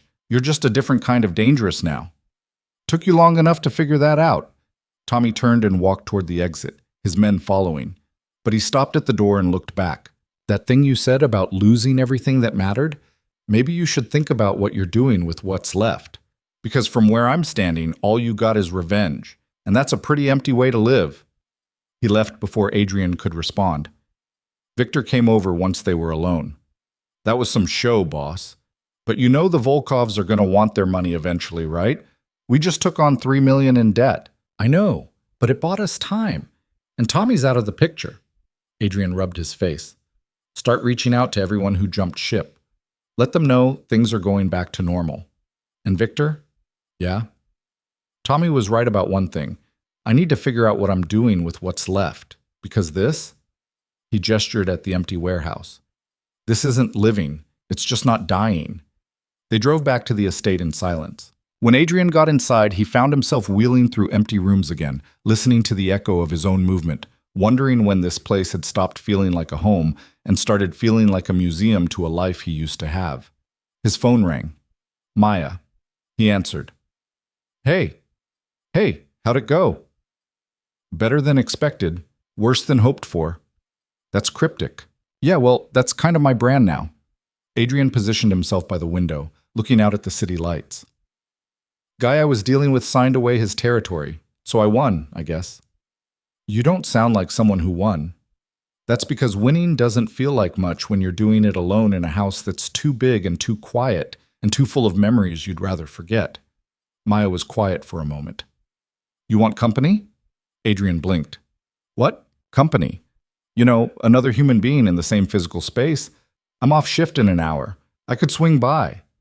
Maya, you don't have to. I know I don't have to. I'm offering because I want to. Unless you'd rather sit there feeling sorry for yourself, which is also fine. Your choice. Adrian looked around the empty house. Yeah, he said quietly. Company would be good. Okay. Text me your address. I'll bring food because I'm guessing you haven't eaten anything but protein bars and Spite today. How did you?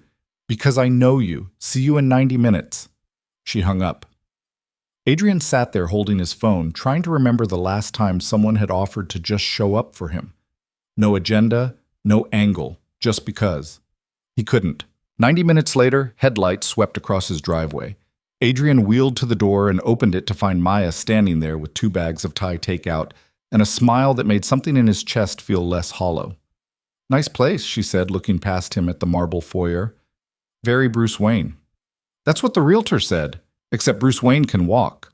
Bruce Wayne is also fictional and fights crime in a rubber suit, so maybe we set the bar a little lower. She came inside and Adrian caught the scent of jasmine and something else. Her shampoo, maybe. Where's your kitchen? This way. He led her through the house, watching her take in the high ceilings and expensive art with an expression that suggested she was more amused than impressed. You actually live here by yourself? Now I do. Used to share it with my ex-wife, but she preferred a hedge fund manager with working legs.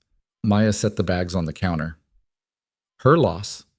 You've got character now. Character? Is that what we're calling it? Would you prefer I say you're brooding and mysterious? Because I can do that too, but it feels less honest. She started pulling out containers.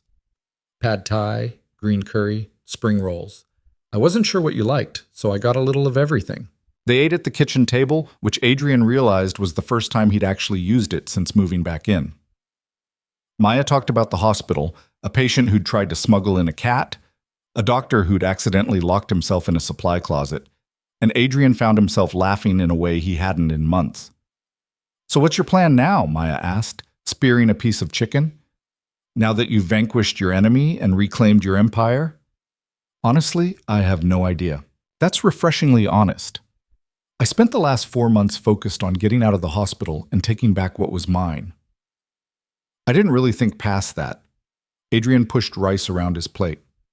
And now I'm sitting here in this ridiculous house, running an organization that feels more like a burden than an accomplishment, wondering what the hell I'm supposed to do with the rest of my life.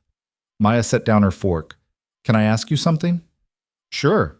What did you want? Before the crash, before all this, what got you out of bed in the morning? Adrian thought about it. Power, mostly. Control. The feeling that I'd built something that couldn't be taken away from me. How'd that work out? He laughed, bitter and sharp. Yeah, Not great. So maybe it's time to want something different. Something that doesn't require you to be invincible. Like what? I don't know. That's something you have to figure out. Maya stood and started clearing plates. But here's what I do know. You're one of the strongest people I've ever met. Not because you can intimidate people or run a criminal empire or whatever, but because you survived something that should have killed you, and you're still here trying to figure out what comes next. That's strength. Adrian watched her move around his kitchen like she belonged there, and something shifted in him. Something small but significant. Thank you, he said quietly. For what? For showing up, for not treating me like I'm broken. Maya turned to face him. You're not broken, Adrian. You're just different, and different isn't bad. It's just different. They moved to the living room after cleaning up. Maya sat on the couch, and Adrian positioned his wheelchair nearby. They talked until past midnight, about her mother who'd died, about his childhood before he'd built his empire, about movies and music and all the small things that made up a life outside of hospitals and criminal enterprises. When she finally left, Adrian sat in the silence and realized it felt different now, less oppressive, more like possibility. His phone buzzed with the text from her. Thanks for letting me crash your brooding session. Same time next week? He smiled.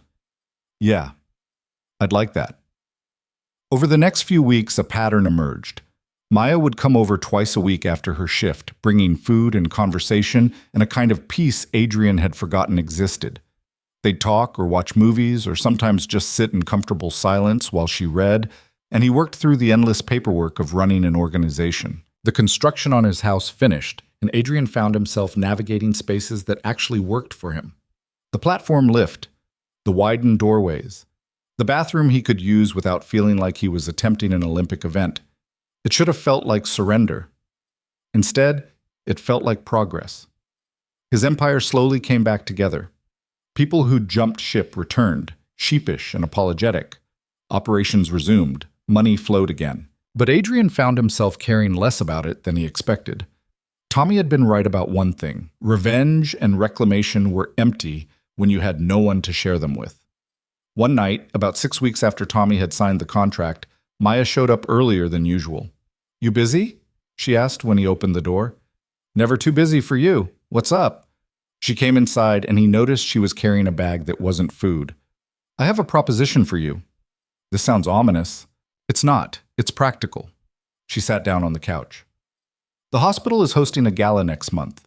Big fundraiser for the trauma ward, the same ward where you spent 4 months recovering, and I think you should be there. Adrian shook his head. I don't do galas anymore. Why not? Because the last time I showed up to a formal event, I could walk. I'm not interested in being the cautionary tale everyone whispers about by the bar. What if you weren't the cautionary tale? What if you were the success story? Maya, hear me out. She leaned forward. You survived a plane crash that killed everyone else on board. You recovered from an injury that doctors said would leave you completely paralyzed. You rebuilt your life from nothing. That's not a tragedy. That's a triumph. I'm in a wheelchair. So? You're also alive, strong, and running a multi-million-dollar empire from a chair. That's impressive as hell. She met his eyes. And I think it would mean a lot to other patients, other people who are going through what you went through, to see that life doesn't end just because it changes. Adrian wanted to argue, wanted to list all the reasons why this was a terrible idea. But he looked at Maya sitting there, earnest and hopeful, and found he couldn't say no to her. Fine, I'll go. Her face lit up. Really? But you're coming with me. I'm not doing this alone. I was planning on it. I'm on the organizing committee. She pulled a folder from her bag. Now, we need to talk about what you're going to say. Say? They want you to speak just a few minutes about your recovery, about the hospital, about whatever you want. Absolutely not. Adrian, I don't do speeches, Maya. I run an organization. I make deals. I don't stand in front of people and... He stopped himself. I don't sit in front of people and talk about my feelings. No one's asking you to talk about your feelings. Just share your story. My story is that I built a criminal empire, crashed a plane, lost the ability to walk, got divorced, and spent 4 months learning to shower without drowning. That's not inspirational. That's depressing. Maya stood and came over to him, crouching down so they were eye level. Your story is that you refused to quit when every logical reason said you should, that you fought your way back from something impossible, that you're still here, still fighting, still figuring it out. She touched his hand. People need to hear that, Adrian. I needed to hear it when I was taking care of my mom. Needed to know that survival was possible even when everything felt impossible. Adrian looked at their hands, hers warm and steady on his. I don't know if I can do this. Yes, you can, and I'll be right there with you. He took a breath. Let it out slow. Okay, I'll speak, but I'm blaming you if I embarrass myself. Deal. The next few weeks were a blur of preparation. Maya helped him write and rewrite his speech until it felt less like a therapy session and more like something that might actually help people. Victor handled the logistics, getting a tux modified for sitting, arranging transportation, making sure Adrian's security team would be there in case any of his less savory business associates decided to make an appearance. Derek came by one afternoon to run through mobility exercises, making sure Adrian could handle the physical demands of a long evening. You nervous? Derek asked as Adrian worked through a set of transfers. Terrified. Good. Means you're taking it seriously. Derek made a note on his tablet. But you're ready. You've come further in 6 months than most people do in years. The night of the gala, Adrian sat in his bedroom and stared at himself in the mirror. The tux fit perfectly. David had insisted on the best tailor in the city, someone who knew how to work with adaptive clothing. The dragon tattoos that curved up his neck were visible, dark and defiant against his collar. He looked like a man who'd been through hell and refused to apologize for it. His phone buzzed. Maya, I'm outside. You ready? He wheeled to the window and looked down at the driveway, where Maya stood beside a black car in a dress that made his breath catch. Deep blue, elegant, simple. She looked up and waved. Adrian grabbed his jacket and headed downstairs. When he opened the door, Maya turned and smiled. You clean up nice. Could say the same about you. This old thing? She did a small spin. Figured if we're doing this, we should do it right. Victor drove them to the hotel where the gala was being held. The entire ride, Adrian's hands were clenched on the armrests of his chair, anxiety humming through him like electrical current. Hey! Maya reached over and touched his arm. Breathe. You've got this. What if I don't? Then we leave early and get burgers. But you've got this. They pulled up to the entrance where a red carpet stretched from the curb to the doors. Camera flashes went off. Local press, probably, covering the event. Adrian's stomach dropped. I can't do this. Yes, you can. Maya's voice was firm. You survived a plane crash and 4 months of hell. You can survive a party. Victor opened the door.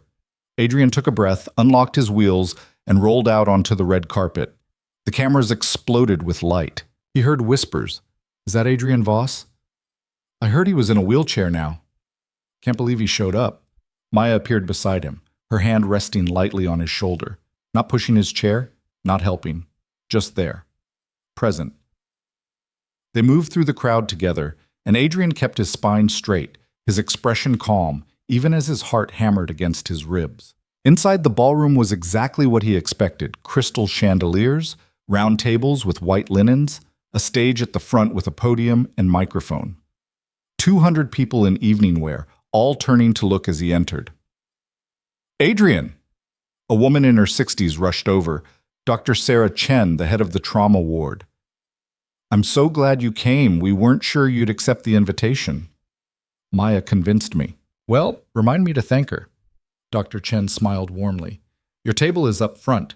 We've got you scheduled to speak after dinner, if that works. Yeah, that's fine. They made their way to the table where Adrian recognized a few faces. Hospital board members, donors, a couple of doctors who'd treated him. Dinner was endless. Adrian picked at his food, barely tasting it, too focused on the fact that in less than an hour, he'd have to roll up to that podium and speak into a microphone in front of 200 people who'd known him as one thing and now saw him as something else entirely. Maya leaned over. You're going to wear a hole in that napkin. He looked down. He'd been twisting the linen between his fingers without realizing it. Sorry. Don't be sorry, just breathe. She smiled. And remember, you're not doing this for them. You're doing this for the people who need to hear that they're not alone. After dessert, Dr. Chen took the stage and gave a speech about the importance of trauma care, about the lives saved, about the miracles that happen in their ward every day. Then she said, "And speaking of miracles, I'd like to introduce someone who embodies everything we strive for in patient care and recovery." Adrian Voss was brought to our trauma ward 6 months ago after a catastrophic plane crash. His injuries were so severe that most people wouldn't have survived. But Adrian did more than survive. He fought his way back to life. Please join me in welcoming him to the stage. Applause filled the ballroom. Maya squeezed his hand. "You've got this." Adrian rolled toward the stage, his heart pounding so hard he could hear it in his ears. A ramp had been installed. Maya's doing, probably. And he made his way up to the podium. 200 faces stared back at him.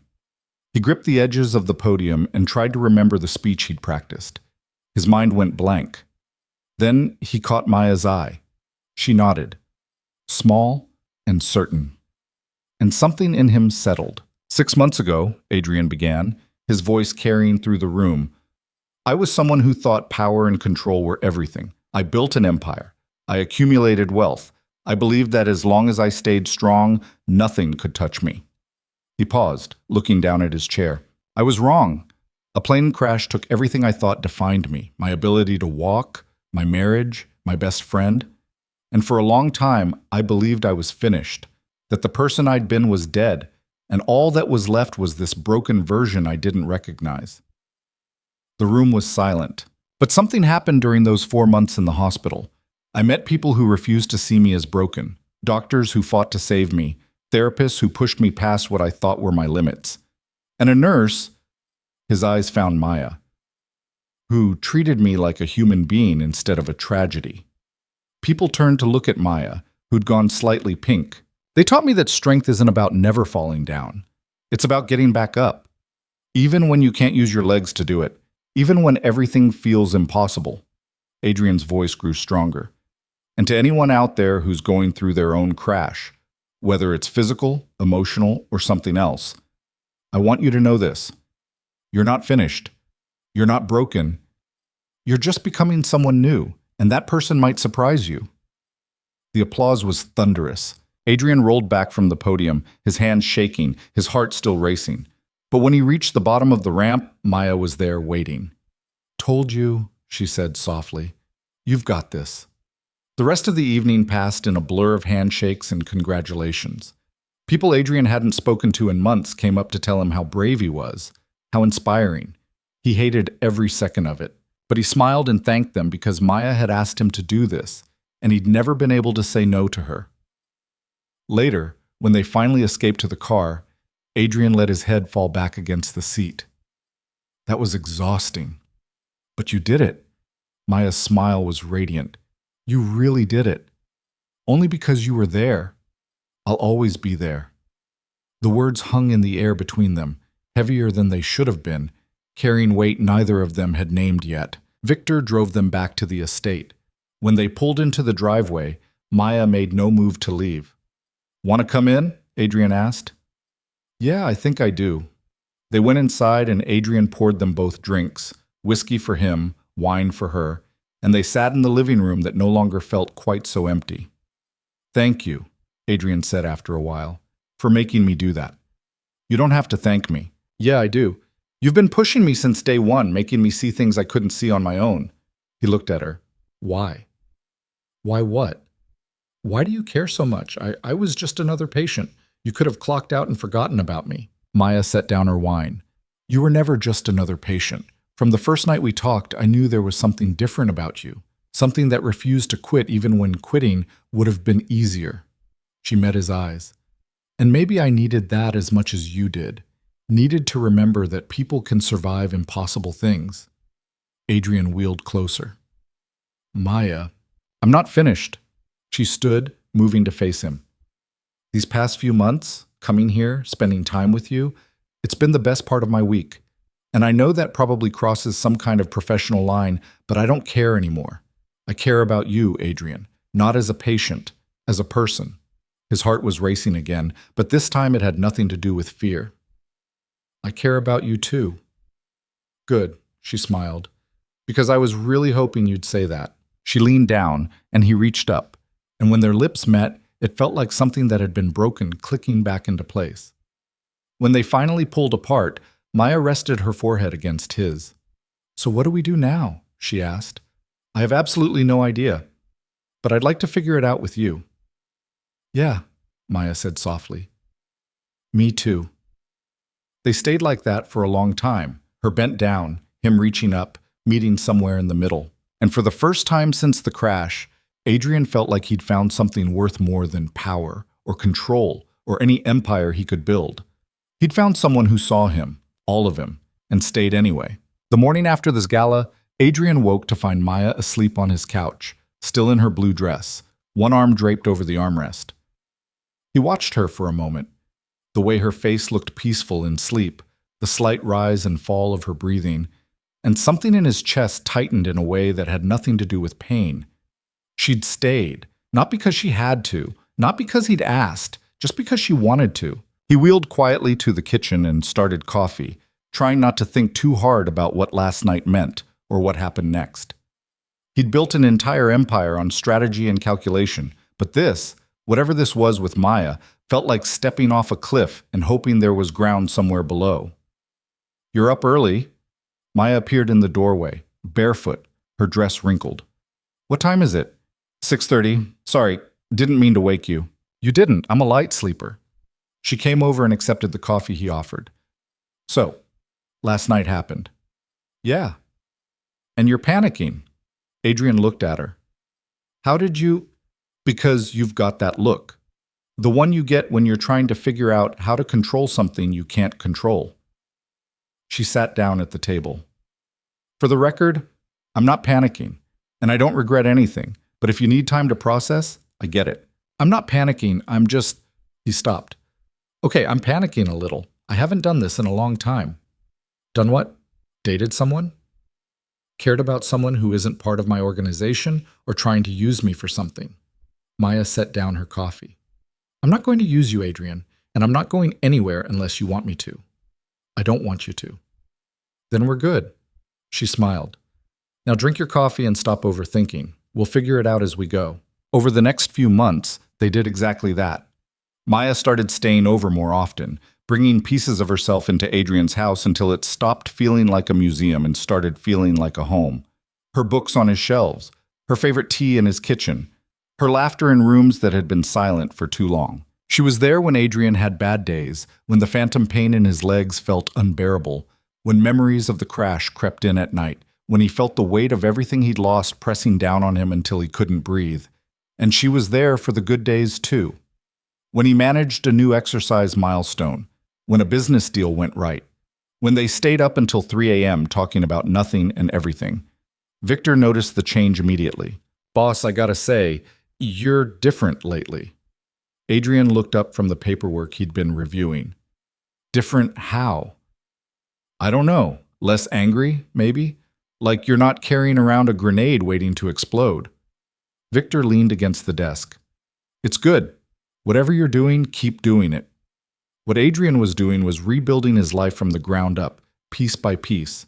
He'd started the process of legitimizing his business operations. Slowly, carefully, working with David to transition the criminal enterprises into legal ventures. It wasn't easy. Some of his people balked. Some left entirely.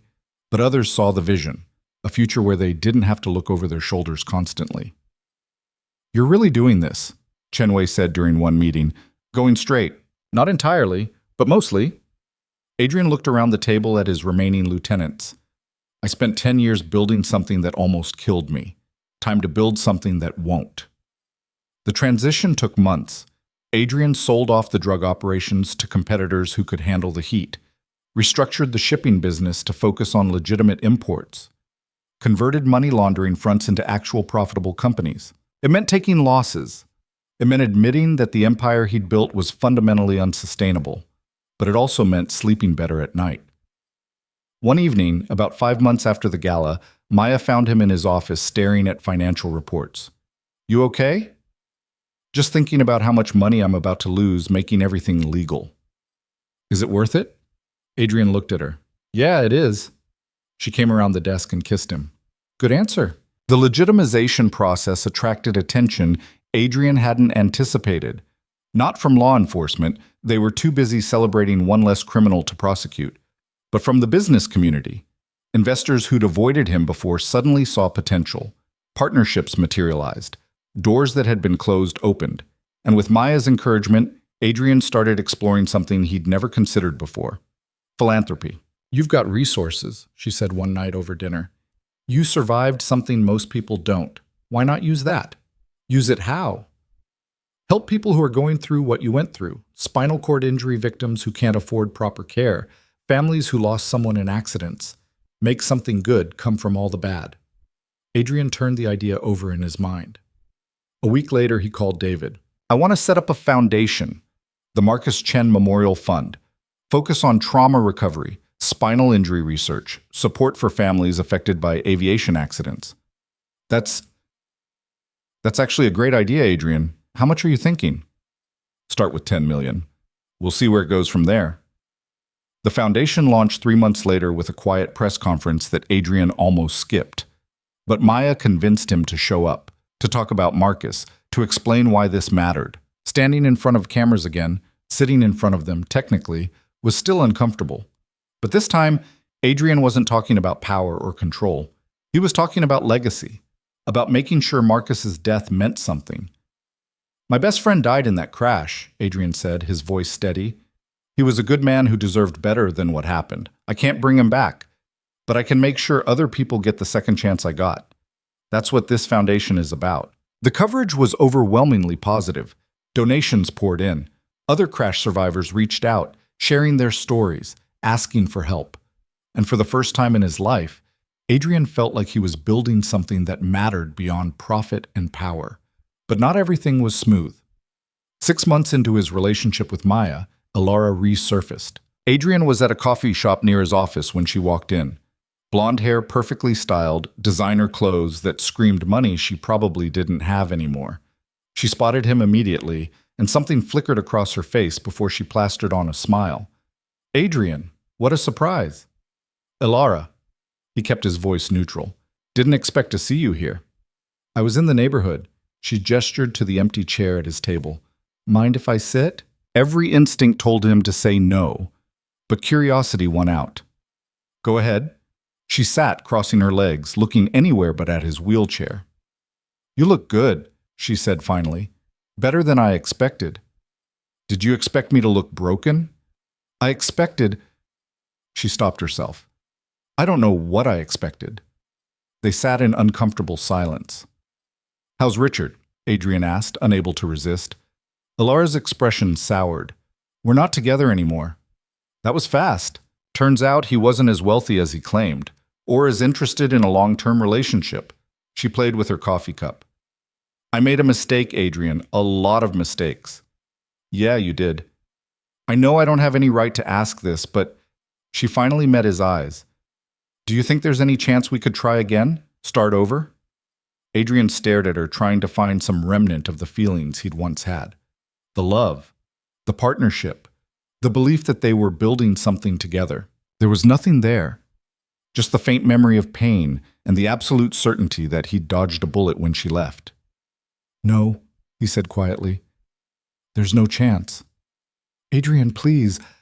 I know I hurt you, but I was scared. You were in that hospital and I didn't know how to handle it. And you left because you thought I couldn't give you the life you wanted anymore. And you were right. I can't."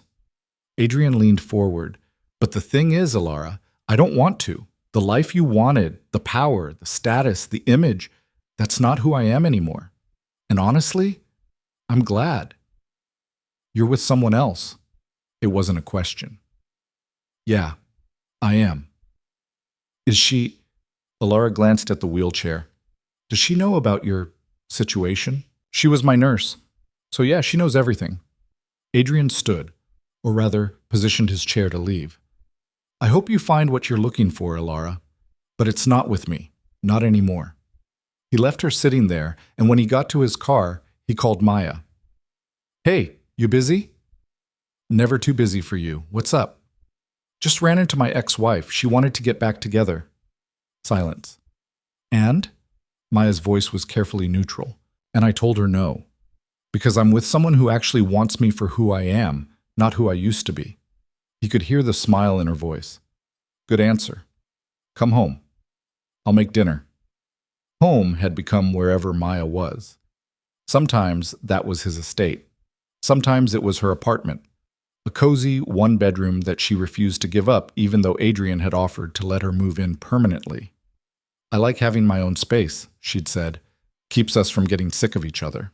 But most nights, she was at his place, and most mornings, he woke up to find her there. It felt right in a way nothing else ever had. The foundation grew faster than Adrian anticipated. Within a year, they'd helped dozens of families, funded research projects, created support groups for survivors. Maya got involved too, using her nursing expertise to develop programs for caregivers. This is what I'm supposed to be doing, she said one night after a particularly successful fundraiser. Not just treating patients in a hospital, but actually making a difference in their lives after they leave. You made a difference in mine. She kissed him. Yeah, I did. And now we get to pay it forward. 2 years after the crash, Adrian stood for the first time without assistance. It wasn't dramatic. No miracle moment. Just months of grueling physical therapy with Derek pushing him past every limit, combined with experimental treatments funded by his own foundation's research grants. His legs shook. His balance was terrible. He could only hold himself upright for maybe 10 seconds before his muscles gave out. But he stood. Maya was there, tears streaming down her face. You did it. We did it, Adrian corrected, reaching for her hand to steady himself. I couldn't have done any of this without you. He collapsed back into his chair, exhausted but grinning. Don't get used to it, Derek warned. This doesn't mean you're walking marathons. You'll still need the chair most of the time. I know, but now I have options. Options became his new reality. Some days he used the chair. Some days he could manage short distances with forearm crutches. Some days his legs refused to cooperate at all. But the unpredictability didn't scare him anymore. He'd learned to adapt. 3 years after the crash, Adrian proposed. He'd planned something elaborate, a restaurant, champagne, the whole production. But when the moment came, they were at home, Maya reading on the couch while Adrian worked on foundation paperwork. She looked up and caught him staring. What? Marry me. She blinked. What? Marry me, Adrian repeated. I know I'm not perfect. I know I come with complications and a past I'm still working through, but I love you. And I want to spend whatever time I have left making sure you know that every single day. Maya set down her book. Where's the ring? Adrian realized he'd completely skipped that part. I don't have one yet.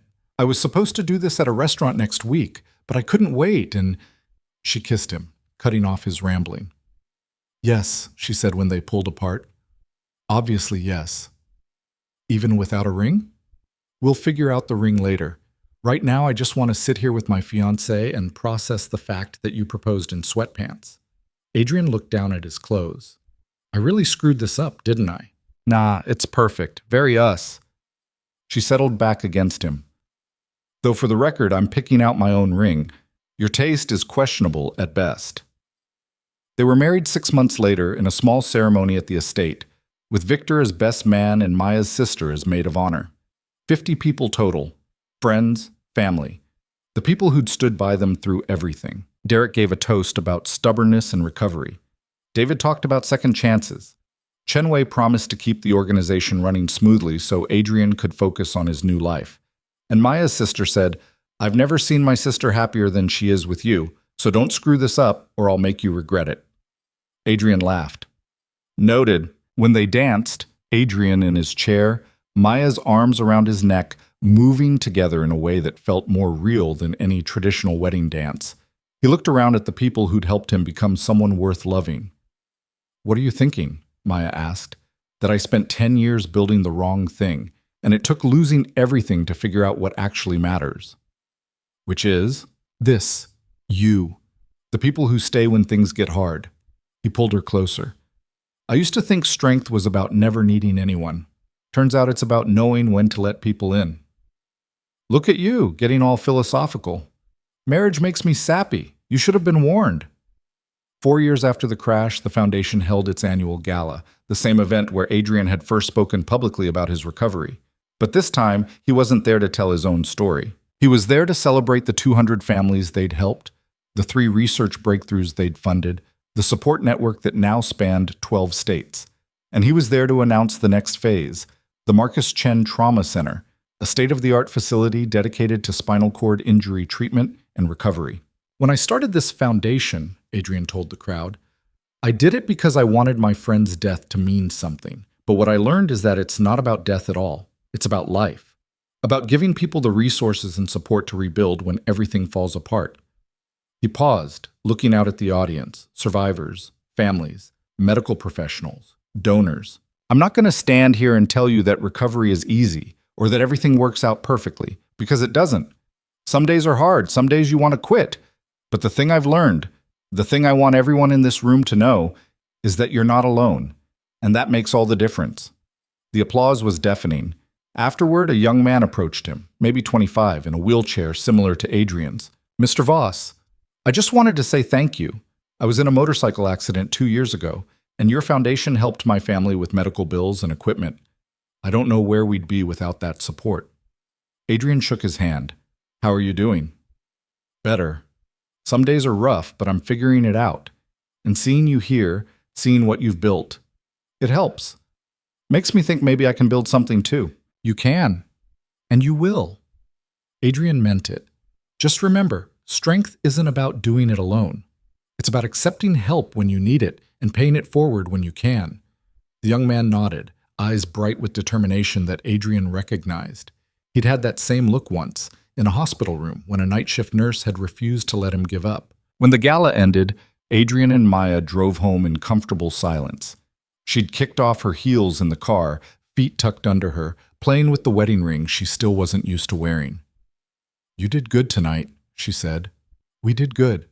This is as much yours as mine. I just helped. You're the one who had the vision. The vision was revenge and reclamation. You're the one who showed me there was something better worth building. They pulled into the driveway and Adrian looked at the house that had once felt like a tomb. Now it was filled with Maya's books and their shared memories and the life they were building together. Come on, Maya said, opening her door. I'm exhausted, and you promised me we could watch that documentary about sharks. I promised no such thing. You did. Last week, I have witnesses. Your witnesses are unreliable. They bantered their way inside, and Adrian realized this was what happiness looked like. Not the absence of pain or struggle. Not some perfect fairy tale ending. Just 2 people choosing each other every day, building something real from the wreckage of everything that came before. 5 years after the crash, Adrian stood at a podium, actually stood, using his crutches for balance, and cut the ribbon on the Marcus Chen Trauma Center. His legs trembled with the effort. His shoulders ached from supporting his weight, but he stood. Victor was there, tears in his eyes as he watched his boss honor the friend they'd both lost. David stood beside him, having helped navigate every legal obstacle to make this center a reality. Derek was there too, grinning like a proud parent. And Maya stood just off to the side, one hand resting on her slightly rounded belly, 7 months pregnant with their daughter. Marcus would have hated all this attention, Adrian said into the microphone. He was a quiet guy, preferred to work behind the scenes. But he saved my life more times than I can count, and when I couldn't save his, I promised myself I'd make sure his name meant something, that it would stand for hope and second chances and refusing to give up even when everything seems impossible. He looked at the building behind him, glass and steel, beautiful and functional, with resources that would help thousands of people. This isn't just a trauma center, it's a promise that no one has to face recovery alone, that there's always a way forward even when you can't see it, that the end of one life can be the beginning of another. Adrian's voice caught. Marcus taught me that, and now hopefully this place will teach it to everyone who walks through those doors. The ribbon fell away. The crowd applauded. And Adrian sat back down in his chair, because standing was still hard, still required more energy than he had most days, and let Maya wheel him into the building for the tour. Later that night, at home, Maya found him in what had become their daughter's nursery. He was sitting in his chair, hands resting on the armrests, staring at the crib they'd assembled last week. Second thoughts? She asked from the doorway. Terrified thoughts. What if I can't do this? What if I can't be the dad she needs? Maya came over and sat on the floor beside him, her back against the crib. You survived a plane crash, built an empire, lost everything and built it again into something better. You really think you can't handle one tiny human? That tiny human is going to depend on me. Look to me for everything, and I can't even— He gestured at his legs. I can't chase her around a playground. Can't teach her to ride a bike. Can't do half the things dads are supposed to do. No, but you can teach her that strength comes in different forms. That falling down isn't failure as long as you get back up. That the people who love you will stay, even when things get hard. Maya reached up and took his hand.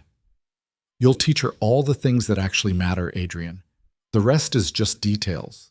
He pulled her up, awkwardly, because everything was awkward now with her pregnant belly and his limited mobility, and held her close. I love you. You know that, right? I know. I also know you're going to be an amazing father, even if you are currently panicking. Especially because I'm panicking. Shows I care. Their daughter was born 3 months later on a Tuesday morning, screaming her arrival into the world with impressive lung capacity. They named her Grace. Grace Maya Voss. And when the nurse placed her in Adrian's arms for the first time, he looked down at this tiny person, this perfect, fragile, utterly dependent human, and felt something shift inside him. This was what he'd been building toward, not empires or foundations or second chances, just this moment, this life, this love. Hey there, Grace, he whispered. I'm your dad, and I promise I'm going to do my best by you, even when I screw up, even when I can't do everything other dads can do. I'll love you. I'll protect you. I'll teach you that you're stronger than you think and braver than you believe. Maya leaned against him, exhausted and glowing. She's perfect. She really is. Grace opened her eyes, dark and curious, and looked at her father like she was trying to figure out who this person was holding her. Adrian smiled. Yeah, kid, you and me both. The years that followed were messy and beautiful and nothing like Adrian had imagined his life would be. Grace grew into a force of nature, stubborn like her father, compassionate like her mother, completely unimpressed by wheelchairs or crutches or any of the ways her dad was different from other dads. Push faster, Daddy, she'd yell from her seat on his lap as he wheeled them through the park. And Adrian would push faster, his arms strong from years of therapy, his laughter mixing with hers as they raced down paths he'd once thought he'd never navigate again. Maya went back to work part-time at the hospital, but also took a leadership role at the foundation, developing programs that combined medical expertise with emotional support. The trauma center thrived, helping hundreds of patients every year. Victor eventually retired from the organization, opening a restaurant that became wildly successful. Chen Wei took over the legitimate business operations, transforming them into a multi-million-dollar enterprise that had nothing to do with crime and everything to do with smart investments. And Adrian? Adrian learned that the life he'd lost in that crash wasn't the life he was supposed to have anyway. The real life, the one worth living, was this one. Messy and imperfect and full of moments both hard and beautiful. On the 10th anniversary of the crash, Adrian visited the memorial erected for the victims. 12 names etched in granite, including Marcus Chen. He stood there, actually stood, using his crutches, because some days he could manage and today felt important enough to try, and said the words he'd been holding for a decade. I'm sorry I couldn't save you, brother, but I promise I didn't waste the second chance you didn't get. I built something good, something that would make you proud. The stone was silent, but in the quiet, Adrian felt something like peace. He went home to Maya and Grace, to the life he'd built from nothing, to the foundation that bore his best friend's name, to all the messy, beautiful, impossible things that made up his existence now. And he realized that the greatest victory wasn't survival. It wasn't revenge or reclamation or even redemption. It was this: learning to be grateful for what you have instead of bitter about what you lost. Learning that strength isn't about never falling, it's about choosing to rise every single time. Learning that the people who see you at your worst and stay anyway are the ones worth building a life with. Adrian had spent 10 years building an empire that almost killed him. But in the ruins of that empire, he'd found something infinitely more valuable. He'd found himself. The version that had always been there, buried under power and pride and the belief that he had to be invincible. The version that could admit weakness and ask for help and accept love from someone who didn't need him to be anything other than exactly who he was. That night, with Maya asleep beside him and Grace tucked safely in her room down the hall, Adrian lay in the darkness and thought about the crash, about the moment the plane went down, about waking up in that hospital bed, paralyzed and broken, certain his life was over. If someone had told him then that 10 years later he'd be here, married to a woman who loved him, father to a daughter who made every hard day worth it, running a foundation that helped thousands of people, he wouldn't have believed them. But here he was, still in a wheelchair most days, still dealing with pain and limitations and the reality of a body that would never be what it once was. But also here, alive, fighting, building, loving, and being loved in return. The dragon hadn't just survived the fall, he'd learned to fly again, just in a different way than before. And somehow, impossibly, that was enough. More than enough. It was everything.